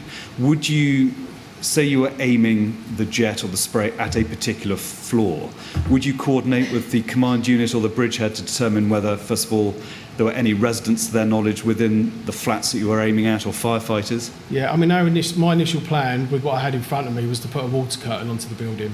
I could see the exterior was alight, the cladding was alight, and there was this obviously molten line that was working its way down the building. That was my first aim. Before I would have put any water into an individual flat on per floor, that we'd have had to have gone through the incident commander, command unit, and confirm with the bridgehead that we didn't have any firefighters in that particular area. And how's that confirmation secured? Via radio or via the runner, or both? Ideally handheld radio. That night it was a very busy incident, and it would have been a mixture of handheld radio and it would have had to be runners. Okay. You say it would have been. My question is, was it? We didn't have the water supply we needed, so it never reached that stage of having to speak to the incident commander to confirm whether he wanted us to do aggressive firefighting into any floor of that building. And so we'll come on to it later, but when you improvised using the hose reel, Yes. would you have informed the incident commander of that improvisation and the start of operation of that device? Ideally, yes. On that night, no, I didn't do that. And just to ask the inevitable question, why did you decide not to update the incident commander on that occasion? With the issues that I had on that sector, I tried probably 5 or 6 different things to get I had a secure water supply, but to actually get water onto the building effectively, I was literally ticking things off and going through different ideas, utilising different pieces of equipment that we have on the run to then be able to report back to the incident commander to say we had an effective firefighting source on the east side. Thank you. I now want to discuss with you the question of water pressure. And if I could ask you to turn back to your first witness statement, page 5, and the second paragraph on that page. And it says this: once in position, it soon became apparent that the LP did not have the required water pressure needed. It should use 2,500 litres per minute, but the monitors showed that we only had an output of 383 litres per minute. We were not close enough for that level to even reach the building, so we need to think of an alternative plan. And you go on in the next paragraph to say this: I did not know exactly why the pressure was that low, but it could have been for a number of reasons, and there was nothing I could do at that time about the mains water pressure. Now, you refer there to a number of reasons. Could you set out for us what those reasons were or could have been? Okay, it's quite common for us to experience low pressure, water pressure, in certain areas of London when we're firefighting. Obviously, at that situation where we had there was a pumping appliance already supplying a dry riser into Grenfell Tower, and there was an aerial appliance from Paddington Alpha 213 that was already in operation. I didn't know, I can't tell from looking at the surface whether the main that we'd plugged into was their main as well. And ideally, you utilise the Water Authority then they turn up basically with handheld tablets, and they can tell us if there is a better main or a better water source near to us that we can utilise instead of the one that we may have plugged into, which will always be the nearest one to the location that you're at.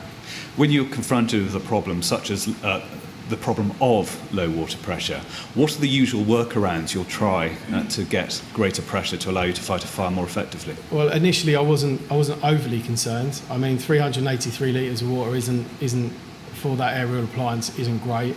I could have supplied, I did supply a jet from it, which was something. It's quite common for the Water Authority to, in areas, lower the water pressure in certain places. I think they do this for their wastewater management projects to try and conserve leakage. When the Water Authority then would turn up, they usually will then have got the ability to then increase the water pressure for us. Okay. Do you know when Thames Water was first contacted by the LFB on the night? I'm not sure, so you have to check the incident log for that. And when were you first aware of the presence of Thames Water at the scene? I think I put in my statement it was about 4 or 5 a.m, but I'm not 100% certain on that timeline. It seemed like a long time. I'd asked for other resources through a water officer. I'd asked whether the hose layer unit had been ordered or whether we had a high volume pump en route to the area. But obviously when Thames Water did turn up, they gave me not particularly great news. So we'll come on to that a few stages ahead. But when you were confronted with this problem of water pressure, did you seek advice from any other officer as to possible solutions to the problem? There was no other officer in our area. I sent messages via the handheld radio back to the command unit to say, obviously we were setting up Alpha 245 on the east sector for external firefighting, and I was having trouble with water supplies. I did this a few times on the radio. I wasn't happy with the response that I got via the radio, and again that sent a message via a runner. Now, to whom were the radio messages directed? It would have been generic, command unit or incident commander. Okay. And what responses did you get that you weren't content with? Initially I didn't get a response, and I think the second message I got a response to say the water officer, LFB water officer, was on site and was going to come over to the area and have a discussion with me about what we can do. Okay. And did the water officer come over and have a discussion as to possible solutions? I can't remember that, sir, sorry. Did you try and update the Bridgehead as to the problems you were having with water pressure, No. or was that not an issue you'd raised with the Bridgehead? It wouldn't be my remit to contact the Bridgehead about that. Given the difficulties you encountered with this hydrant, did you take any steps to locate an alternative hydrant? Yes, we did. So further up past Kensington Leisure Centre, I think the road's called Verity Close, which is the way that the appliance was taken in over the block paving. The lads had found a further hydrant further up the road. It was quite a long way up the road. They'd run, I don't know, 10, 12 lengths of hose in from that hydrant.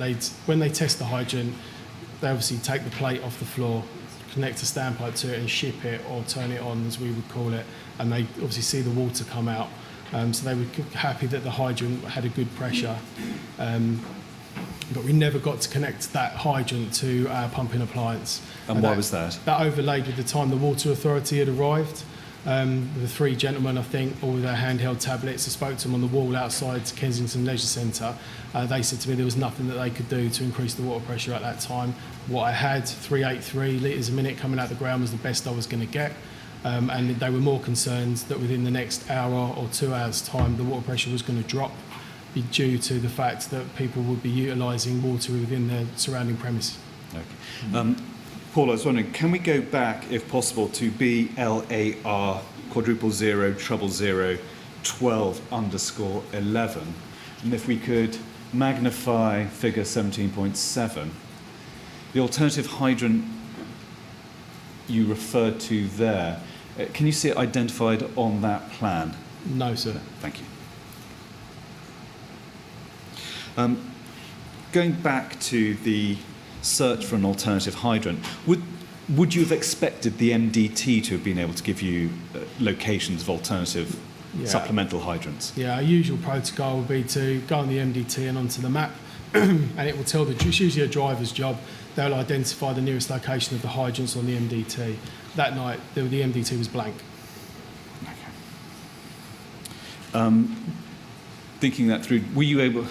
How practicable would it have been to have searched for someone from the North Kensington station to ask them whether they had any local knowledge of the location of any alternative hydrants? It may have been a golden opportunity, but it's not one that we had. Okay. One question which has arisen is, when you have asked the water undertaker here, Thames Water, to reduce the pressure, can you give us an idea of how long it takes for the water undertaker to reduce the pressure following Sorry, did you say reduce or increase? Increase pressure, sorry. It never seems to take that long. I couldn't give you an exact time. Okay. Now, given the water pressure issue, you referred in your statement for the need to an alternative plan. What plan did you formulate? Is it the improvisation in which you use the hose reel? Yeah, so obviously we've got different jets, different branches. As we said, the ideal would have been to have the monitor on the cage of the ARP working, but that's like an open-ended monitor. You can't dial it down or reduce the flow rate through it.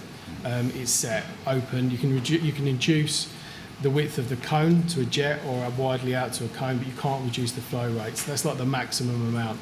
So I tried different things of a ground monitor, different branches, and as it was more luck than anything else that Alpha 241 had been brought round by the two guys that had gone off to get them. It's a brand new Mercedes with this new high pressure hose reel that we had on.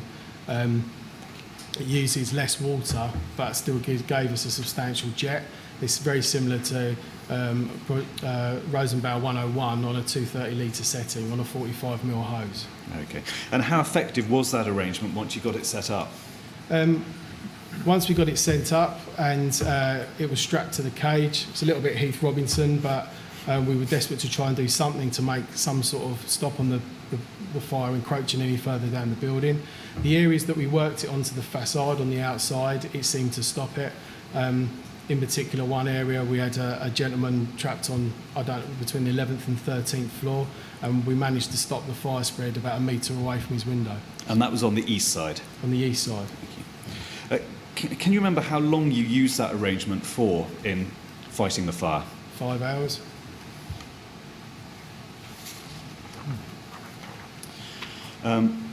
Now turn to a new topic, again linked to the operation of the ALP, and it's the slow movement you referred to in your witness statement. And if I could ask you to turn back to page 5 of your first witness statement, and it's the 5th paragraph. which starts with the words, "I then became aware of a problem with the ALP itself. Crew manager Frost was still in the cage and very close to the burning debris still falling down. Normally the ALP has 2 speeds and they would use the fast speed to manoeuvre away from danger. For some reason only the slow speed was working, which meant that it took ages for them to move out of danger and back down." To the best of your knowledge, is this a problem you'd encountered previously with this ALP? Not specifically with that ALP, I can't remember a time. We usually have a turntable ladder at Soho. The ALP was a spare because our one was off for service. Historically, there's been an issue with them. They do break down. You'd have to speak to Fleet why that happens or how often it happens, but they do lock out, they go into slow mode.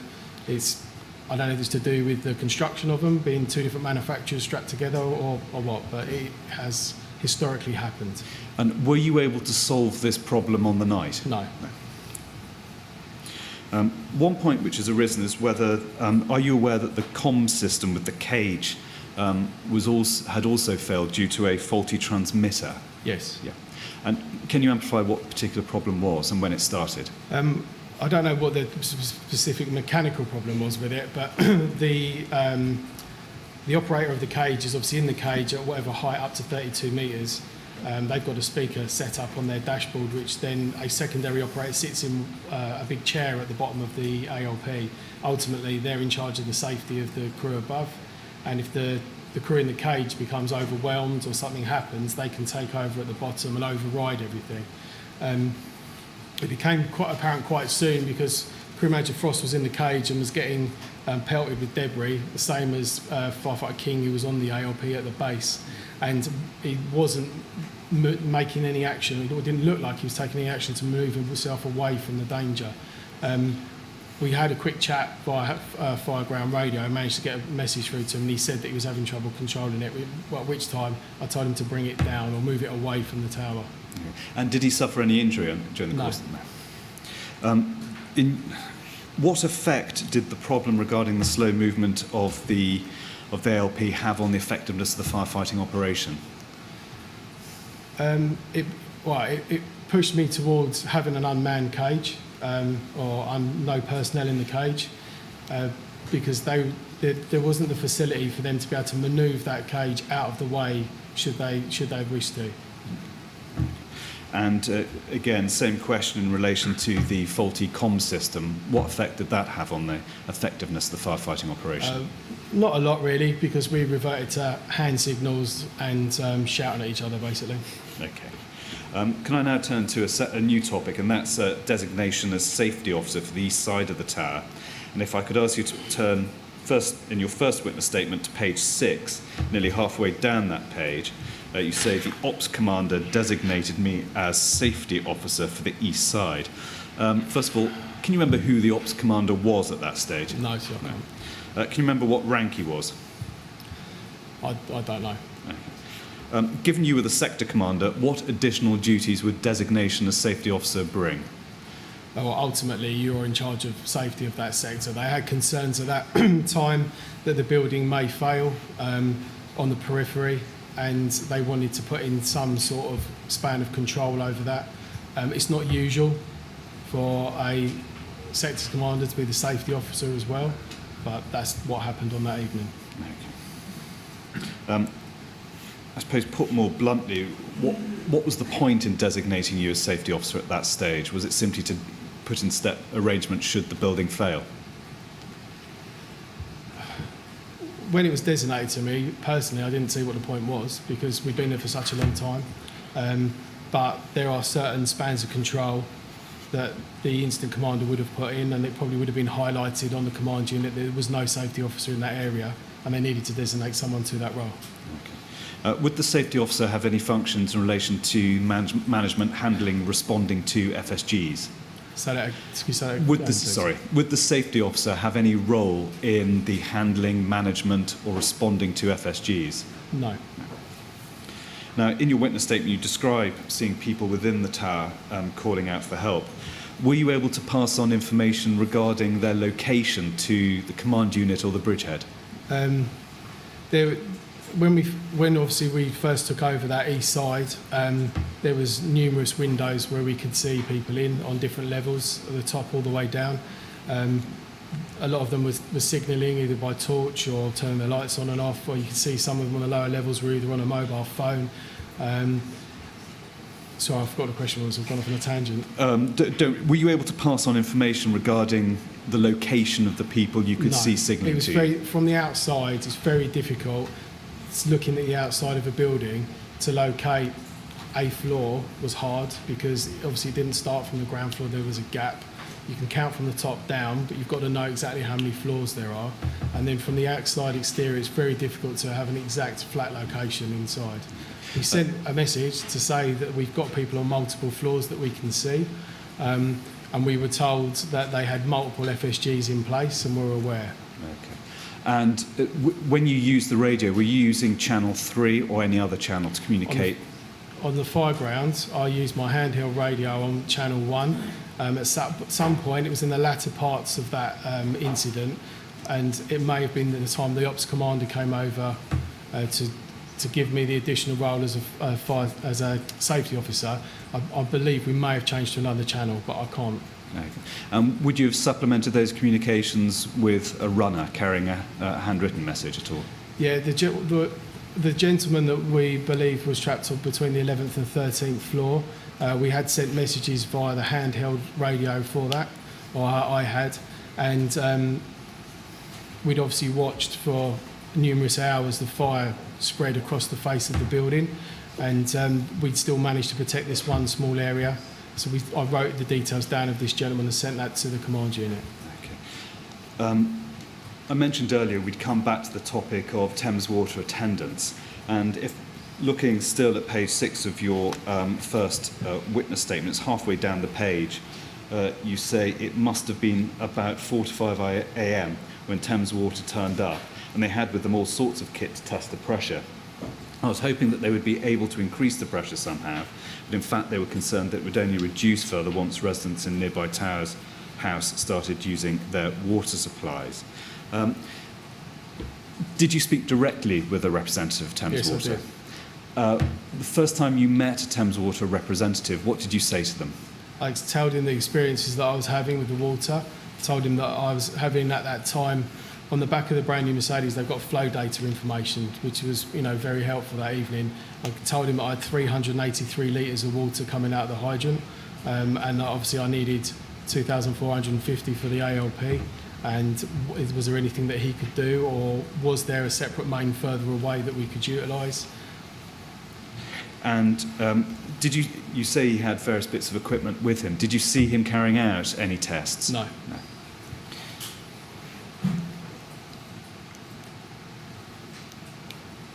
Was Station Manager Cook, were you aware, first of all, that he was the officer in charge of the water sector? No. Did you have any discussions at any time with Station Manager Cook regarding water pressure? I had a conversation with the water officer once, maybe twice throughout the evening, but I couldn't tell you that it was Station Manager Cook. Okay. Turning on to use of other equipment, at one stage in the evening, a lightweight portable pump was deployed. Were you aware of its deployment? I was aware of its deployment, and it went into the tower. And were you able to form a view as to the effectiveness of it? No, not from where I was standing, sir. Would it have been useful to have had a lightweight portable pump on to fight the fire on the exterior? I'd been in no different position. So the 383 litres of water a minute going into an LPP, it was going to give me exactly the same as putting 383 litres into a fire appliance. The fire appliance, if anything, it's got more control over it. Now, Mr. Beale, thank you very much. Those are the questions I've got for you now. So it might be appropriate to have a short break to see whether there are any further matters that need to be covered. Well, given the time, it might be appropriate to have a slightly longer break than you would otherwise. I'm grateful. Thanks, sir. But you can use it to see whether there are any other questions that you Thanks, might sir. want to ask. Mr. Beale, we're going to have a break now. We have a break during the morning, every morning.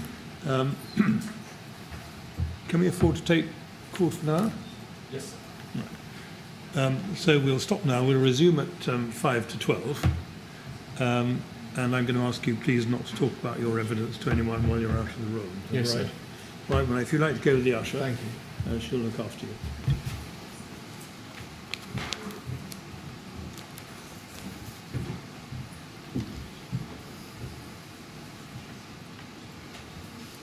Thank you. 5 to 12. Thanks, sir.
Yes, Mr. Kinnear? Just a few questions, but limited ones.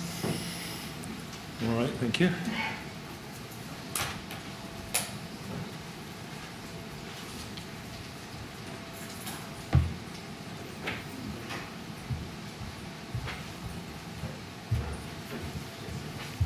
Thank you, Mr. Beale. I'm told a few more questions.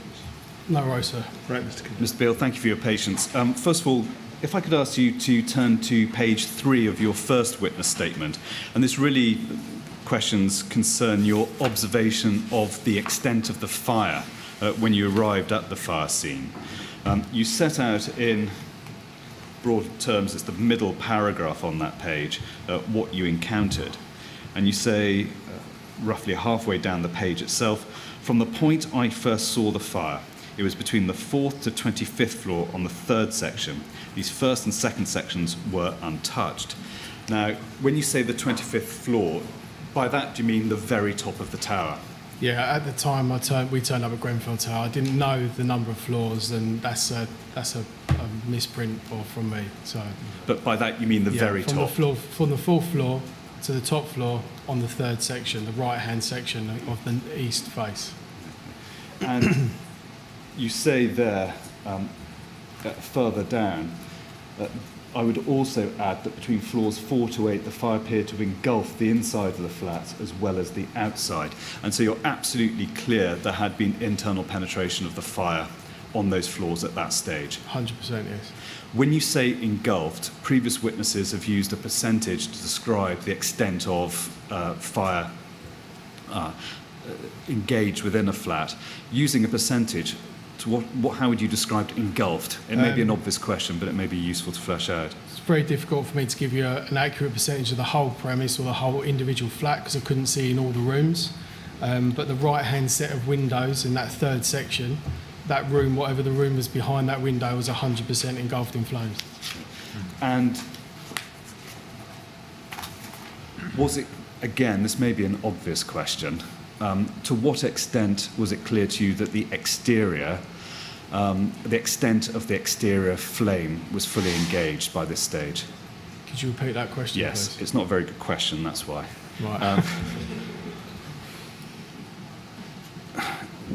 Unusual candour. I'm not saying anything.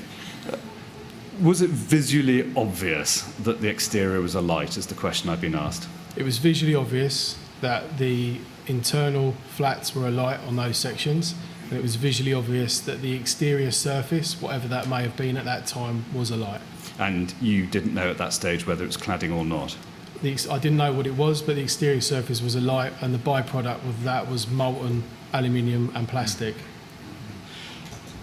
You went on in your statement to refer to molten plastic and aluminium pouring down, causing the other flats to catch light.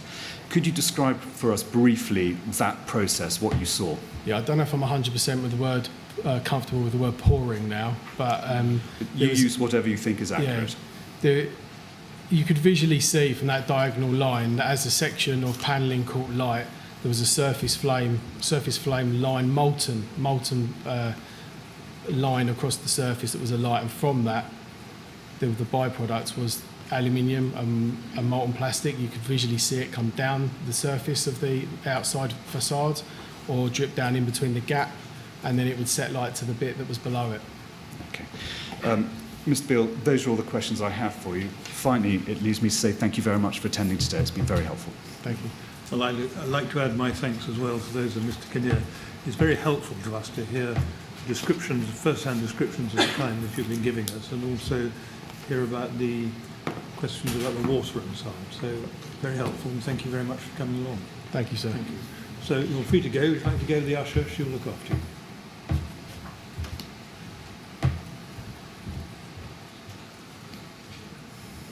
Thank you very much, Mr. Kinnear. Now, So we now have another witness. Another witness and another counsel, I'm afraid. Mr. Millett will be examining Mr. Batcheldor. May I invite you to rise very briefly to arrange for the change of personnel? Arrangements. Yes. Thank you. Right, I'll rise for 5 minutes. Thank you.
Yes, Mr. Millett. Mr. Chairman, we now have our next witness, who is crew manager Christopher Batcheldor.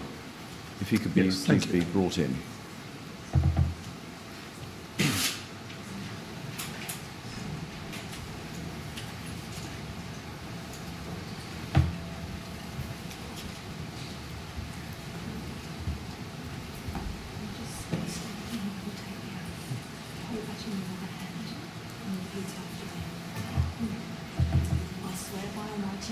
I swear by Almighty God that the evidence I shall give that the evidence I shall give shall be the truth, shall be the truth, the whole truth, the whole truth, and nothing but the truth. and nothing but the truth. Thank you very much, Mr. Batcheldor. Sit down and make yourself comfortable. Yes, Mr. Millett. Mr. Chairman, Mr. Batcheldor, can I start by asking you please to give the inquiry your full name? Now, Christopher Batcheldor. Right. And can I begin by thanking you very much for coming to this inquiry and assisting us with our investigations. We very much appreciate it. I will ask you a number of questions. If you don't understand them or you want me to repeat them or put the question in a different way, I'm very happy to do so. Just say. Okay, thank you. If you need breaks at any time, just say or signal and we can take a break. Thank you. Now, can I start then by asking you to look at your statement that you've provided, dated the 29th of July 2017, and you'll find that in the first tab of the blue file in front of you. We also tend to look at statements and any other documents through the monitor, which is on the screen at the back of the room or on the desk in front of you there. This statement is MET quadruple 07511, and you've also done some contemporaneous notes, which are MET quadruple 05388. So far as the statement is concerned, looking back at that, have you read that recently? Yes, I have. And can you confirm that the contents of it are true? Yes, they are. And have you read your contemporaneous notes recently? Yes, I have. Okay. And can you confirm that you haven't discussed the evidence in those documents or the evidence that you're going to give to the inquiry with anybody before coming here today? No. No. And are you content that those documents, in addition to what you're going to tell us, stand as your evidence to the inquiry? Yes. Okay. Now, can I just start then with a little bit of a discussion about your career so far? You've been with the LFB, I think, for just over 16 years. 17 years, yeah. 17 now. Okay. Can you tell us exactly when you joined?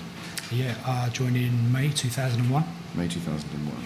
Your current rank is crew manager, is that right? Yes. Okay. And was that the rank that you held on the night of the fire, on the Yes, it 14th was. of June 2017? And you were, I think, at that date based at Fulham. Yes, it was. And that is, I think, a one appliance station, isn't it? That's correct. Yeah. And how long had you been at Fulham on the night of the fire? Since training school. Right. So I got posted to Fulham straight after training. Right. So since 2001. Right. Did you ever receive any training in relation to fires in high-rise buildings? Yes, we have, yes. Can you just explain in very broad terms what the most recent training you had was on high-rise buildings? Most recent being most recent to the fire in June 2017. It would have been covered through the high-rise policy via a PowerPoint. That would have been delivered by the watch manager to the watch. And we'd have gone over high-rise procedure, high-rise policy. Right. Okay. And do you have personal experience of high-rise firefighting yourself? Yes, I've attended a couple of high-rise fires. Right. In your training, did you get trained on what to look for when compartmentation breaks down? Yes, in respect of mainly if the fire comes out of the window from the compartment where the fire is. Yeah. If it breaks out the window, again, normally standardly it's not the biggest of, depending on the height that the fire breaks out. It's something we look to control through outside, through covering jets. Have you any experience of the exterior of high-rise buildings igniting? No. Have you had any training on the exterior of buildings igniting? No. Have you had any training on cladding fires in particular? No.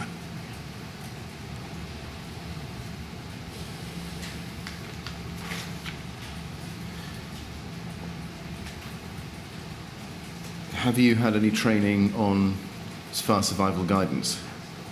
Yes, we have. That is covered in the high-rise policy. Right. Beyond that? No. Okay. Did you ever do any training on the lessons learnt from the fire in South London in 2009 called Lakanal House? Yes, there was a case study presentation, again via PowerPoint. Right. I cannot remember the last time I covered that though. Okay. And how long do you think that was before the Grenfell Tower fire in June 2017? It wouldn't have been that year, so yeah, longer than a year. Can I turn then to the events of the night? If you go to your statement at the top of page 2, you say that we were initially deployed to the smell of burning on Kensington's ground. While we were en route to that call, we could hear messages coming out over the radio from the first officers in attendance at Grenfell. Can I just be clear that the smell of burning, that was a separate and different incident, was it? Separate incident, yes. Right. And on that night, you were, I think, on Fulham's pump ladder. That's correct. And is that G351? That's correct, yes. And were you riding with watch manager Glyn Williams? Yes, I was, yeah. And with him, firefighters Neil Saunders Correct. and Abdul Malik, Correct. and I think also Dave Hill. And Dave Hill, yes. Right. While you were en route, did you hear a person's reported message? After we got the call to, I can't remember exactly when that point was, whether we heard it over the main scheme radio while we were still in attendance at this separate incident. Yes. I think that's when we first heard persons reported. Right. So in fact, was the order of events that you actually heard about the fire at Grenfell Tower before you were Yes. were mobilised to it?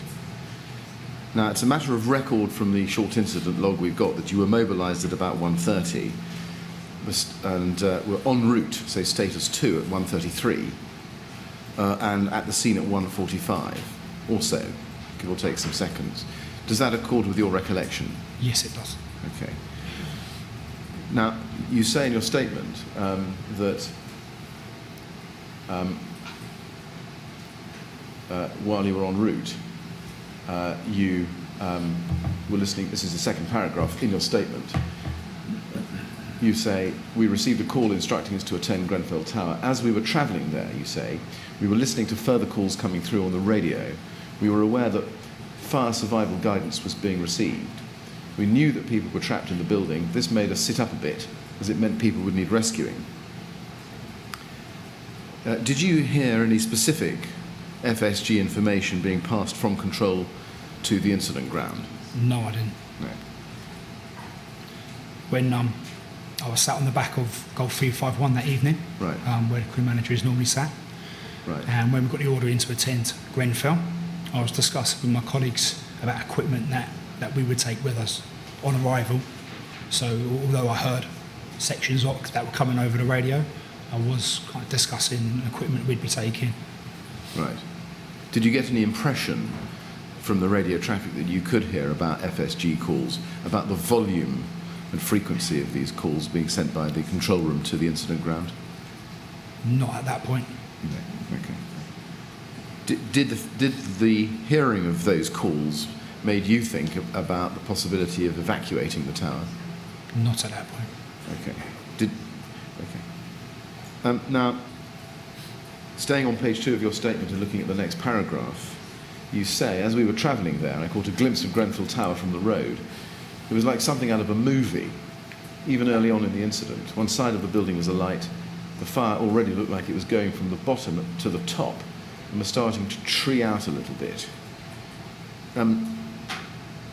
What is, just pausing there, when you say it was going from the bottom to the top, could you actually see the flames at the top of the building? No, we couldn't.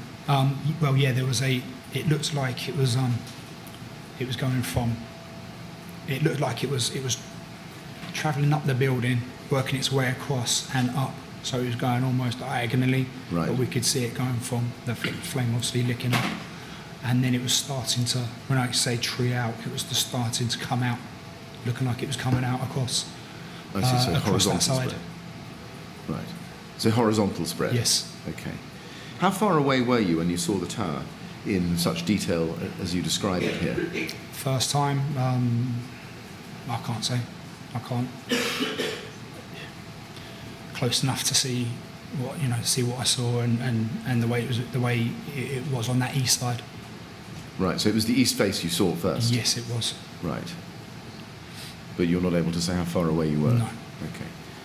How long before arriving do you think that was that you first saw the tower? Couple of minutes.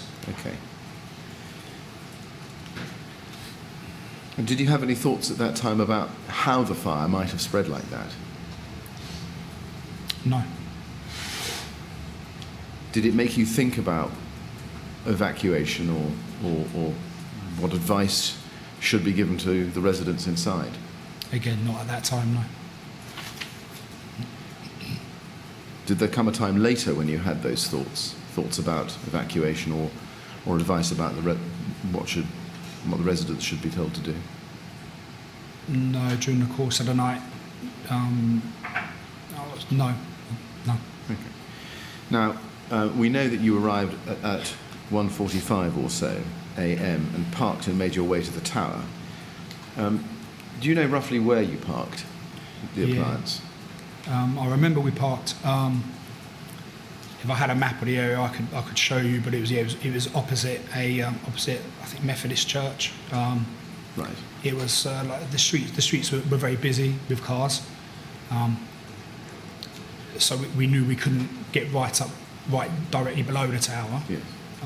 And of course, we're bearing in mind other machines, aerials, etc., that would need to come on as well. So we parked just away enough that we were close enough to the tower, but not getting directly below it. Now, looking at your statement on page 2, you say at the bottom of that page, 4 lines up from the bottom, outside we saw a group of approximately 15 to 20 firefighters. Some were wearing BA sets, breathing apparatus, which enables a firefighter to breathe in clean air in a smoky environment.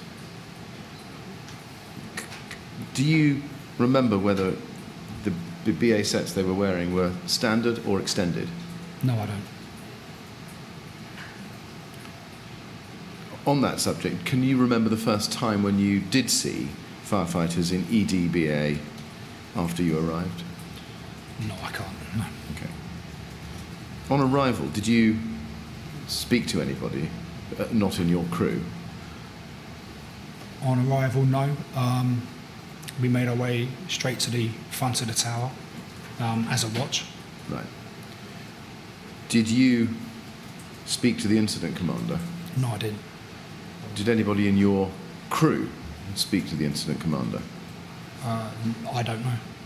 Do you have any recollection of Watch Manager Williams looking for the incident commander to speak to him? Yeah, I know Glyn definitely spoke to someone in command, because straight away he said, I've been tasked to deal with fire survival guidance course. You guys carry on into the tower. Do you remember, or did you see No. Watch Manager Williams speaking to the officer who tasked him with that? No, I didn't. Right. Where were you standing when Glyn Williams told you that he'd been tasked to do fire survival guidance? We were making our way to the front door of the lobby. Right. Was he ahead of you? We sort of kind of went in together at the same Right. sort of time. Literally, we didn't go into the lobby, then had to wait for too long for Glyn to come in. We kind of went in together. Okay. But you didn't see him receive his instructions? No, I did not. Okay. Who gave you your instructions at that point? Glyn. Okay. And what were those instructions? Instructions were to make our way to the Bridgehead, make our way to the in the lobby area. We went up the stairs. There was a short queue of firefighters waiting to get their instructions for their detailed. Right. You say a short queue. Yes. just following that up, where was the short queue standing? Do you remember On the, where they were? it was before they went into the actual lobby where the Bridgehead was. So it was there was like a stairwell, I think, on the second floor, Yes, which was still part of the lobby. The ground floor lobby was made up from. like a balcony. Yes, that's stretching correct. across. Yes. That's it, yeah. So there must have been maybe 10 firefighters there, Right. in pairs, waiting to be detailed. Okay. Before you made your way into the Bridgehead, to the entry control boards. Okay. At that stage, did the queue reach as far as the stairs themselves, or were all the firefighters you saw on the landing or balcony? Yes, on the balcony. It wasn't trailing down the stairs at that point. Did you see anybody up there who was organising them or marshalling them in any way? Yes, watch manager Paul Watson. Did you know him? Yes, I did. Okay. And you saw him there, did you? Yes, I did. Okay. Now, can I ask you to look at a CCTV shot, which is at INQ 256. We have an adjusted time mark for this as 01:55:21. Do you recognise yourself in that picture? Yes, I do. On the right-hand side with the crew manager rank markings on my helmet. Right. And who else is in that picture? Watch manager Glenn Williams on the left-hand side with the white helmet on. Yes. And firefighter Neil Saunders in the Right. middle. Okay. And Neil Saunders is in BA as well, is he? Yes, he is. Okay. Now, in fact, at that stage, I think so is Watch Manager Williams. Yes, he is. Now, this is entry into the tower at 1:55:57 adjusted to 1:55:121. Can you account for the 10 minutes or so between arrival at 1:45 and entry into the tower at 1:55, 10 minutes later? Yeah, that would have been getting our equipment off the machine. We took hose, we took breaking in gear, branches, first aid kit, immediate response kit, all off the machine. Made sure the machine was locked up, and then made our way to the front of the tower. Right. Okay. Thank you. And then on page 3 of your statement, if we could just go to that, you say at the very top, the Bridgehead was on the second floor. Did you go straight up to the Bridgehead on entering the tower? Yes, we did. And who went up there with you? Do you remember?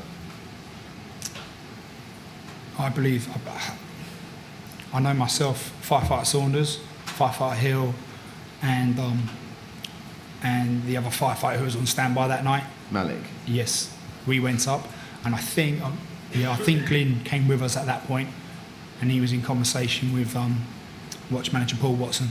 I see. Okay. Did anybody actually instruct you to go to the Bridgehead, or did you decide that for yourselves? Yeah, no, that was a natural thing to do. Okay. And did you know at that stage who the incident commander was? No, I did not. Right.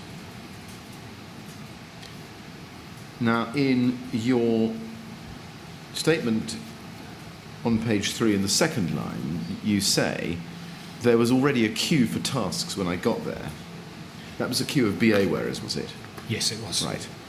And when you got there, was the queue the same size as when you first entered? When it had grown? Yes, we literally went into the lobby, had a look around, got our bearings, Right. and then went straight upstairs to join that queue. Okay. The BA wearers, were they all SDBA, or were there any EDBA wearers? I can't say. Okay. Did you, when you got up there, did you see what Paul... So you say actually that Paul Watson came up with you. When Paul Watson came up with you... Paul Watson was already there. Oh, he was already there? Yeah. When you got there, what was Paul Watson doing? He was giving crews their details regarding where to go. Right. And when you say giving crews their details, was he doing that by word of mouth? Verbally, yes. Okay. Did you see him give the crews pieces of paper? I didn't see what he gave or what he said to other crews in front of us. Okay.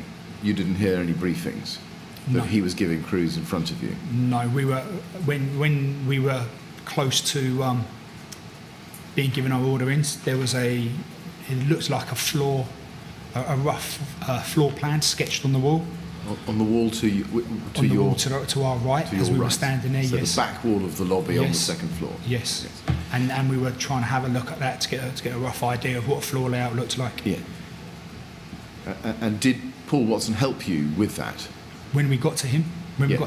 he said, "Have you had a look at the floor Right. plan?" I think Paul and Glyn were together at that point, Yes. and they said, "There's a plan up on the wall. Have a look at that. That's a floor layout." And when he briefed you, did that face to face, or did he give you a piece of paper? From what I remember, face to face. Right. Do you know where he was getting the FSG information from with which to brief you? No, I don't know. Okay. Now, in your statement in the third line, you say a firefighter from Fulham at Fulham from Tooting was there, so we paired up. Who was that? Firefighter Saunders. That's Saunders. Okay. So when you say at Fulham from Tooting, could you just explain? Yeah, he was based That. at Fulham that evening. He was on standby. His main station is Tooting, Yes. and the same with Firefighter Malik as well. I see. Okay. And you then go on to say Glyn was told that he would be working from the Bridgehead, so he removed his set and started working there. Do you remember where he went? No, I'm not sure when he removed his set. It was around that time when we got into the lobby. We came into the lobby.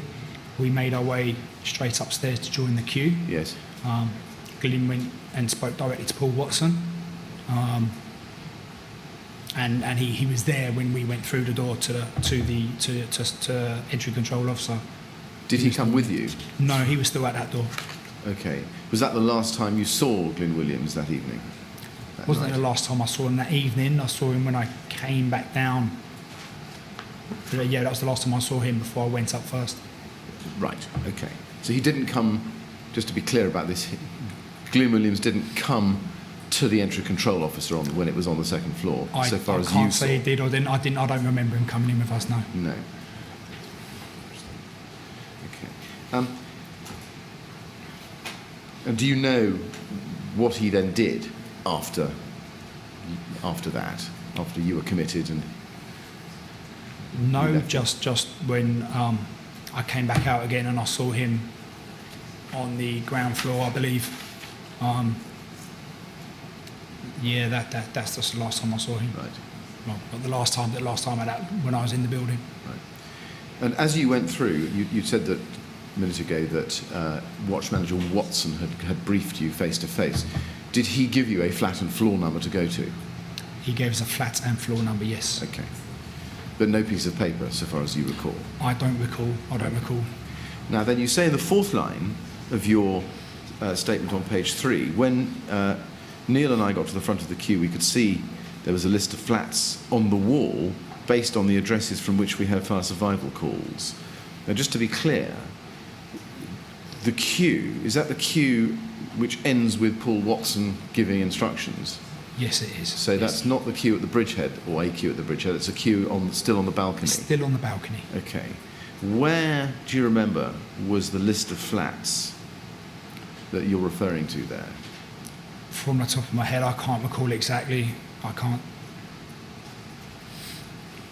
Right. Was it drawn on the same wall as the wall which had the map on it, the layout, or a different wall? Again, I'd be guessing if I said yes, it was definitely on the same wall as the map layout, which I can't do. Right. Sorry. Do you remember how long the list was? No, I don't. Do you remember whether the flat and floor number that you were given by Paul Watson was written on the wall? No, I don't. Did you study the list at all? I didn't study the list, no. I was looking at the floor plan.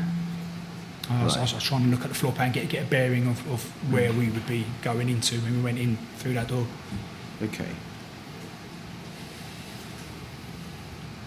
Did you know who'd done the drawing of the No, I don't. numbers on the wall? No. Okay.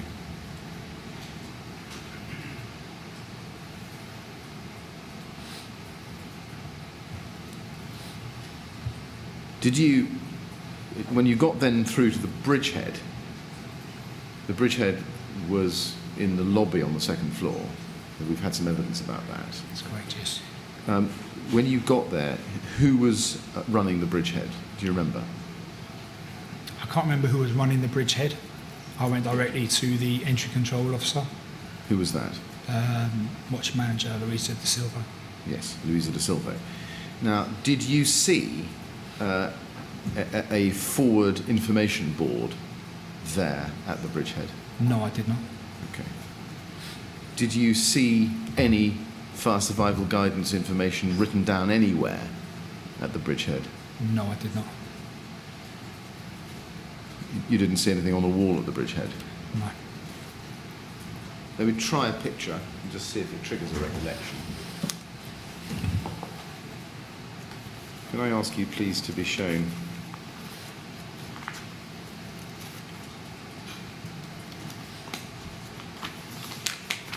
MET 000013074.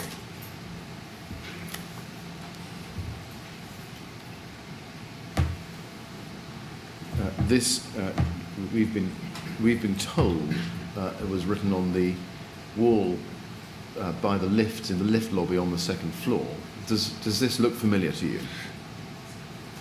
I didn't notice it when I went and booked in. Right.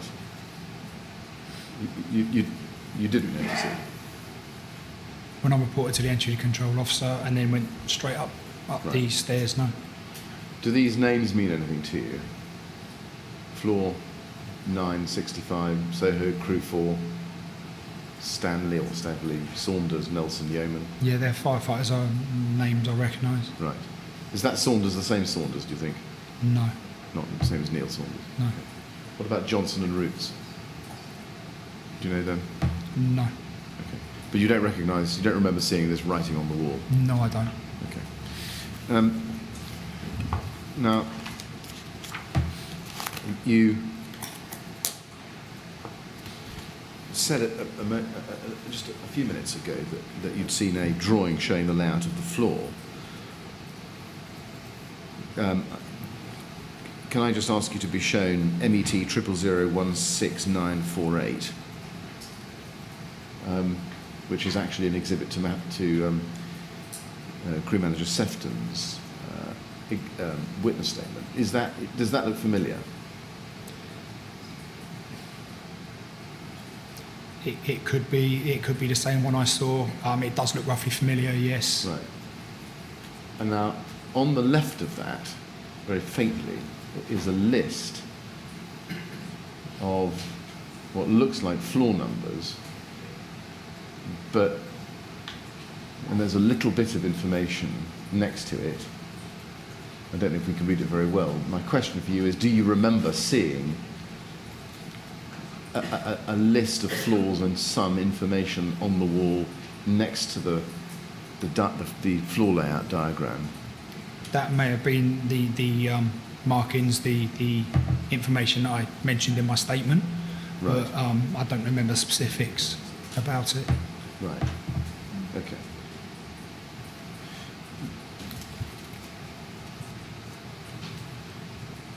Now, you were tasked, I think, as you say, in the middle of the first paragraph on page 3, with going to the 10th floor, flat 74, as a fire survival call had been received from this address. And you said before that you were told that orally by Watch Manager Watson, and you don't recall seeing an FIB. Let me just show you a picture of an FIB to see if it triggers a recollection. Can I ask you please to be shown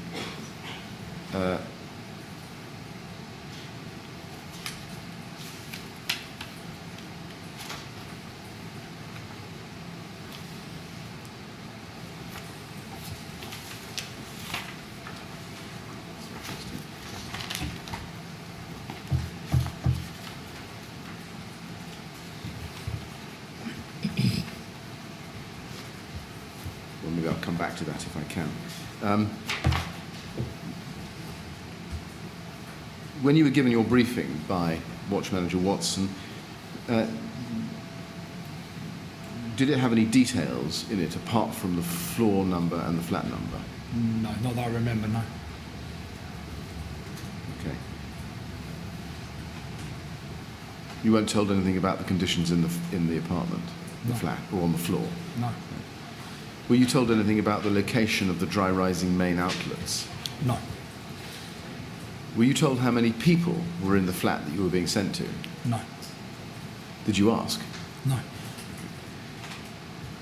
Do you remember whether the details of your briefing were written down afterwards by anybody? Not that I saw. I didn't see it afterwards. Right. You don't remember anybody writing your deployment on a wall anywhere? No. When we reported to the entry control board, that's where them details would have been recorded. Right.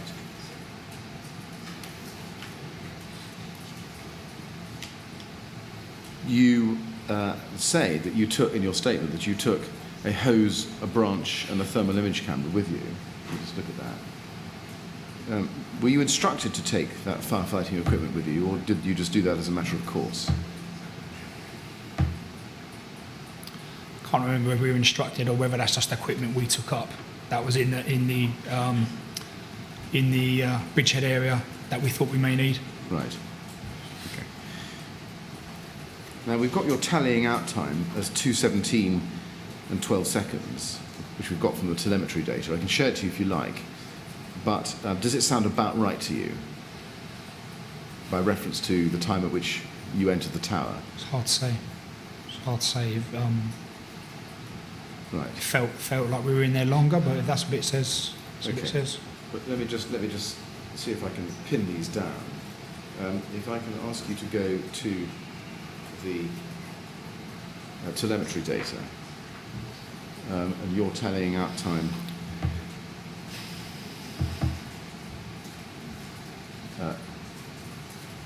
It's a bit lower down than that. Oh, there it is. Yeah, we got it. So you're in the blue, Fulham. Yeah. Underneath Abdul Malik and above Neil Saunders.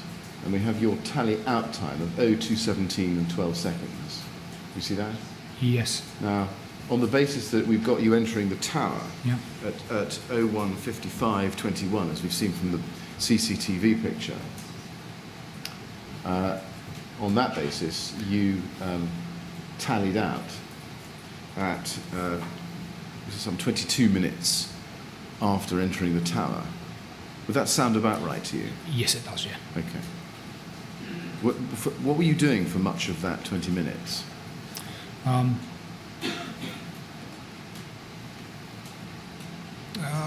We were in the queue for firefighters that were going in,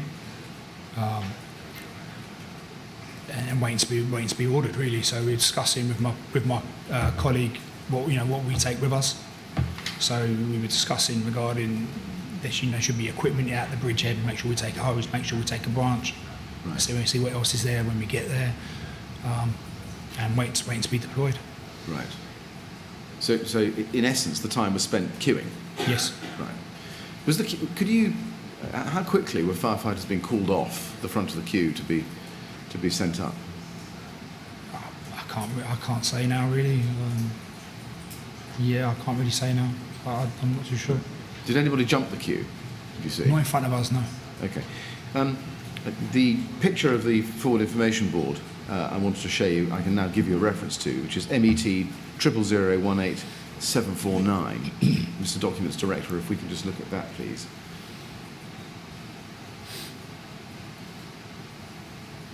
This is a photograph taken by Station Manager Mel Holland, which he took on the night. Looking at this, do you recognise this? Does this trigger a recollection of something you saw? Not that I saw, no. Okay. You don't remember seeing a forward information board like this at No, the I second don't. floor Bridgehead? No, I don't. Okay.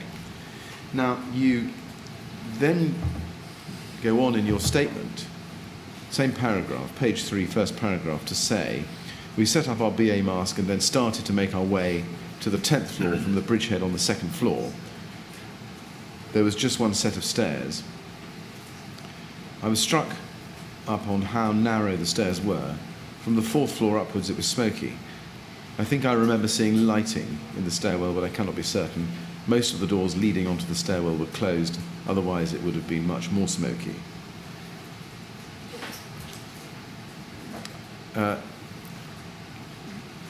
How smoky was it on the way up after the 4th floor? Could you describe the density of the smoke? Yeah, we could see where we were going, but the smoke, as we got past the 4th especially, it was getting smokier. Right. As we were moving up each floor, it was getting thicker. Smoke was getting thicker with each floor, really. What colour was the smoke? It was getting dark, so it was a grey colour. It wasn't a thick black at that point. Right. It was more of a grey colour. Okay. And once you got to the 10th floor, which was your destination, what was the smoke thickness and colour like at that point?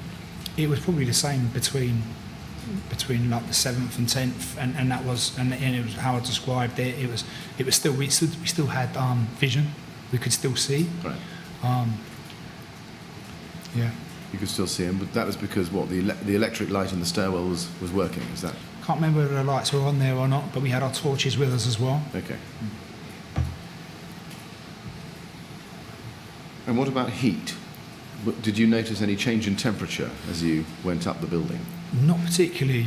It was getting hotter. It was getting a little bit hotter, but not like a massive change. Nothing really hit us until we opened the door. Now, in the next paragraph of your statement, if we can just look at it, you start by saying, as we were going up, other firefighters with casualties were coming down, shouting, "Casualty, casualty," as we are trained to do. This is a signal for people to move out of the way and give them priority. The stairwell was narrow with tight turns, and it was very difficult to make space as we could not get our backs flat against the wall as we had the breathing cylinders on our backs. I'll read the rest to you. People were desperate to get their casualties out of the building, and we were desperate to get up the tower to get more residents out. It seemed to take ages for us to get up the building as we kept having to stop and try and get out of the way. All the time I was trying to get my head around what was happening. It was crazy. Now, you described there the scene in the stairs. Specifically, do you know how many, or roughly how many, firefighters you passed coming down with casualties? No, I can't say how many. It just felt like, we'd move up a floor and then we'd hear the casualty call. Right. We'd have to move out of the way, try and squeeze into the corner of the stairwell to let the firefighters get them casualties out as quick as possible. Right. And were the casualties all being carried, or were some of them walking casualties, do you think? It was a mixture. Right. It was a mixture. Some unconscious state, others were being held up by firefighters. Right. But everyone who I saw come out at that point were with firefighters. Was anybody that you saw self-evacuating? No. Right. Did you stop and speak to any of the firefighters who were coming down? No. So you don't know where the casualties were coming down from? No. Okay. And you go on to say in the next paragraph, we can just look at it, the stairway was a complete mess. It was littered with pieces of equipment which firefighters had abandoned in order to help people get out of the building. There was also a lot of discarded clothing. I expect, you say, this clothing was used by people to wrap around their faces in order to protect themselves from the smoke.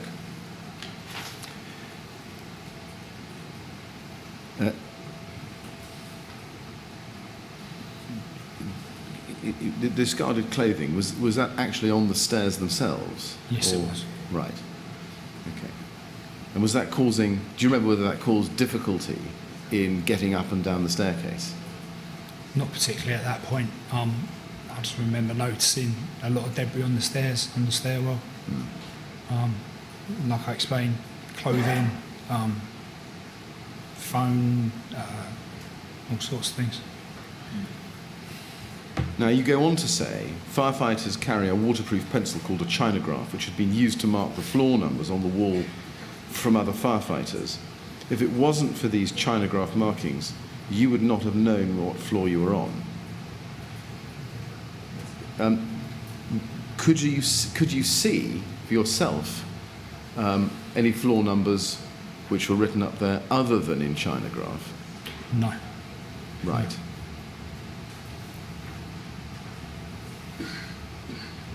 Do you know who had put the chinograph numbers on the wall? No, I don't know. I remember thinking how grateful and how thankful I was that someone did, but I don't remember or was told who did that. Did you see whether the chinograph had been written over the wall which the building owners might have put the number? No. Okay. You say at the bottom of the third paragraph on that page that you finally reached the 10th floor, and you then say, myself and Neil were the only people there. The lobby door was closed. We opened the lobby door to assess the condition. As we cracked it open, we were met with a rush of thick, black, acrid smoke. Was it you who opened the door, or was it Saunders? Firefighter Saunders, do you think? It would have been done. It would have been done as a team. So we followed like a rough procedure of door procedure. Normally, with door procedure, Right. if you're entering a condition, you don't know what's on the other side. You would have like water with you, but as we didn't have any charged water, we still used those set door procedures. Right. So who actually opened that door? I can't remember exactly whether it was Neil or myself. Right. But we were both there to assess the conditions. Okay. All right. And was the door to floor 10 the first door in the stairwell that you'd opened, or Yes, did it you was. open any others? No, that was the first door we opened. Okay. Can I then take you back to paragraph 1 on the same page, last sentence, where you say most of the doors leading onto the stairwell were closed, otherwise it would have been much more smoky. On your way up, do you remember how many doors you observed were already open? No, I remember the fourth floor door was open, Yes. and I think the third as well. Right. Was there smoke coming out of those lobbies into the stairwell? Yes. Do you know, did that account for the smoke in the stairwell? I believed it too. Right. Did you see any other doors into the stairwell from lobbies open on the way up? Not that I can remember, no. So no hoses propping any other doors open? I don't remember they were. Okay. When you opened the door to the 10th floor, and I know you say you shut it immediately, did the rush of smoke into the stairwell affect the amount of smoke in the stairwell? Did it make it worse? Yes, it did. Much worse? If we'd left that door open, much worse. Yeah, Right. it was thick black, Right. floor to ceiling. Okay. If you turn to page 4, at the very top, you say, we looked around for a rising water main, as we would normally enter a floor in the condition that we found the 10th floor in without water, as it is dangerous. I think you mean you would not normally enter a floor. Yeah.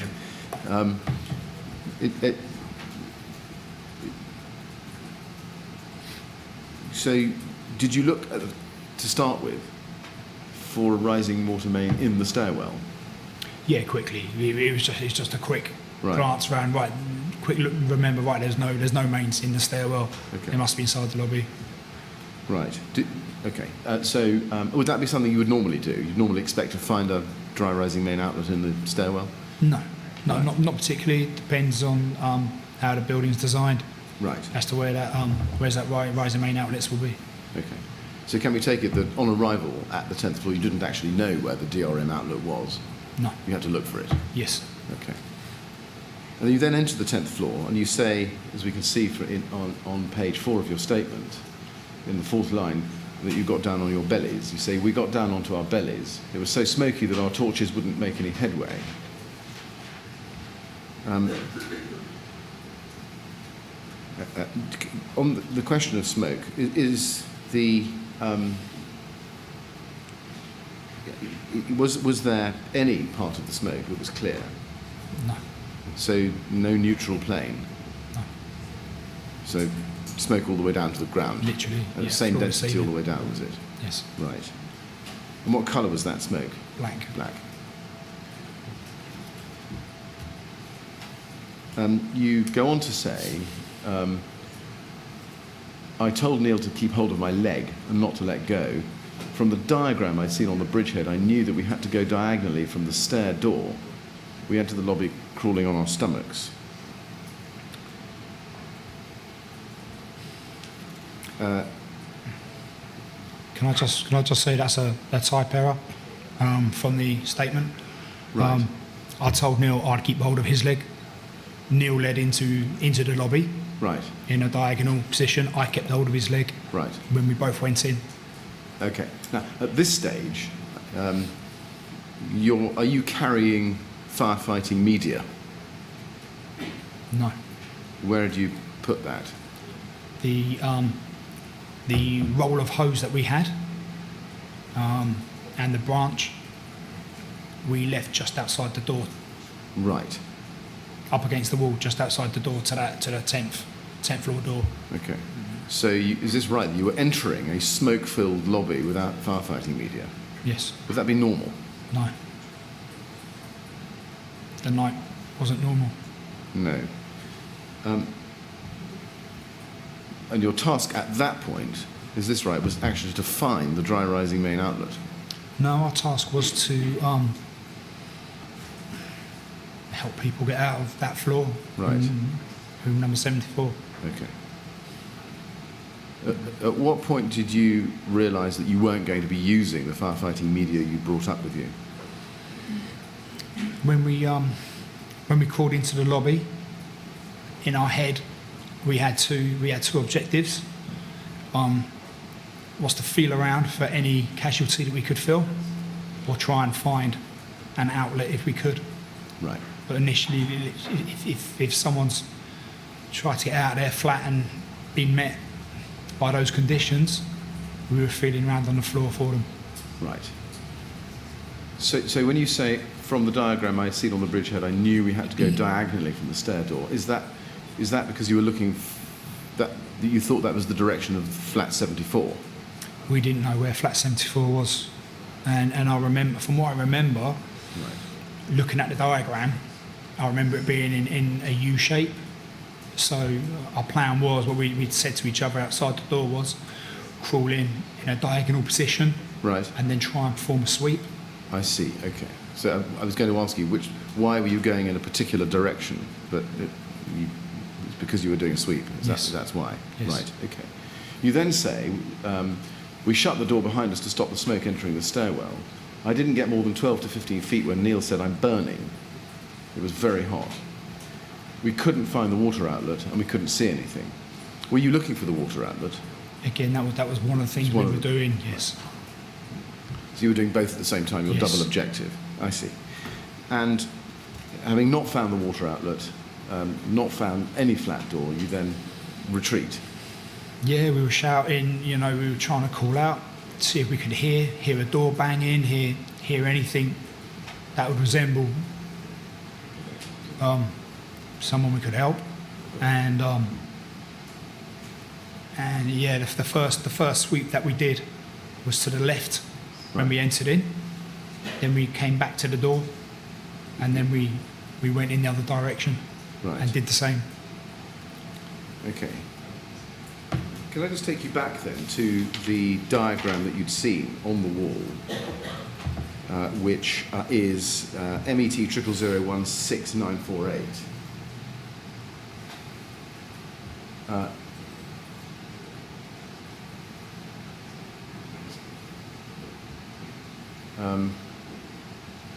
Did you notice, when you'd been shown this by Watch Manager Watson, that in the top left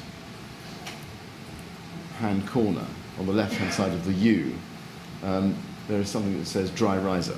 No, You haven't No. clocked that? Okay. No. Did anybody point it out to you? no. All right.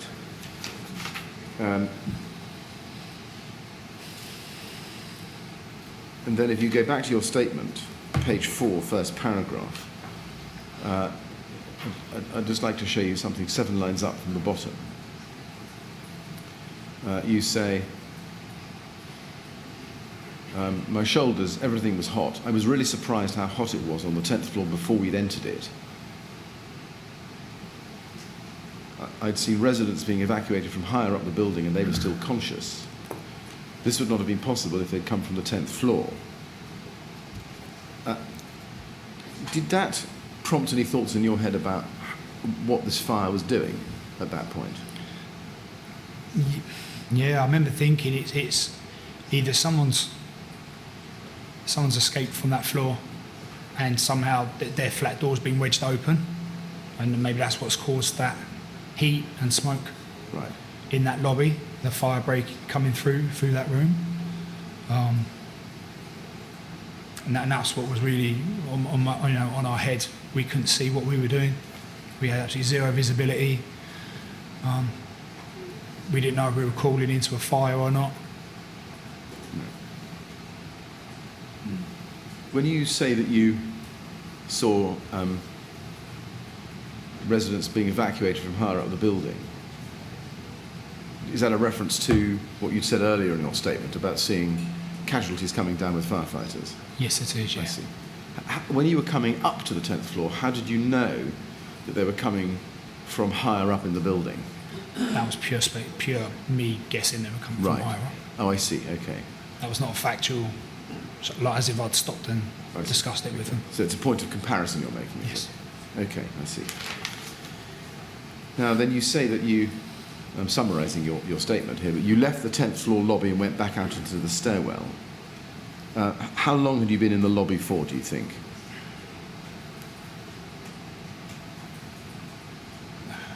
It's hard to say. We did a sweep in one direction, came back to the door, turned, done the other direction. It could have been a matter of minutes, Right. 3-4 minutes. It's hard for me to say exactly. Would it have been possible to either crawl or walk quickly round the lobby and knock on doors and shout at people and alert them? No. Why is that? The heat was pushing us back. The heat? The heat was, it was really hot on that floor. Right, okay. And you could feel that through your PPE, Yes, we could you? Yes, we could. Right. And when you came back out into the stairwell, were the conditions the same as when you'd left the stairwell, or were they different? They'd got a little bit worse from where we had the door open to go in, Right. and then come back out again. Worse being what? Smokier? Smokier, yes. Was it hotter? It felt very hot to us because we had just come out of that lobby area. Now you then go on to say in the third line, I suppose, up from the bottom of the first paragraph on page 4 of your statement, I then radioed to control. I eventually received a go-ahead message and explained that we could not reach flat 74 as we required something to cool the gases. We really needed water. I didn't hear anything back from control. This was no surprise, as there were 2 or 3 control boards, so communications would have been chaotic. First of all, you say you radioed to control. Does that mean the Bridgehead? Yes, it does. Entry control? Entry control, Right. yes. What channel did you use to do that? Channel 4, Channel 4? yes.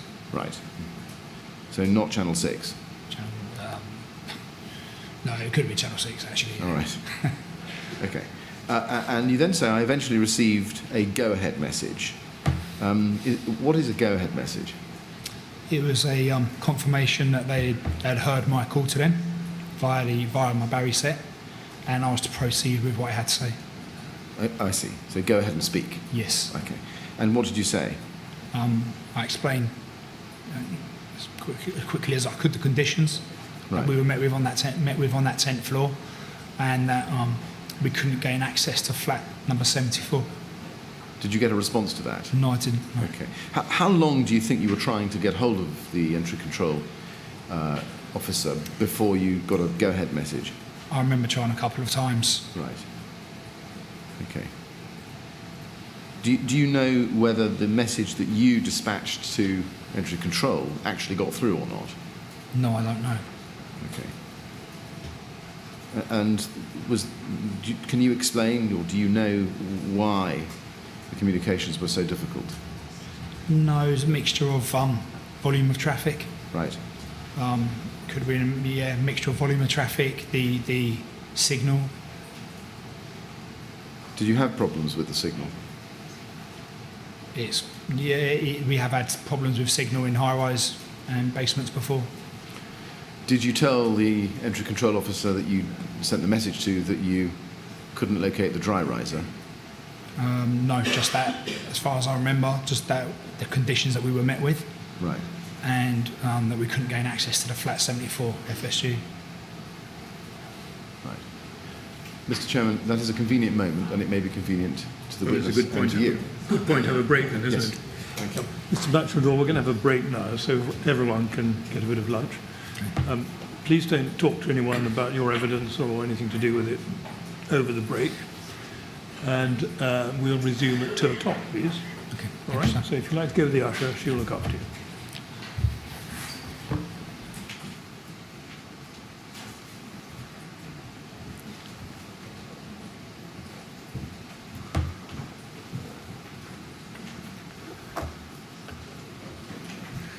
Thank you very much. 2 o'clock then, please. Yeah.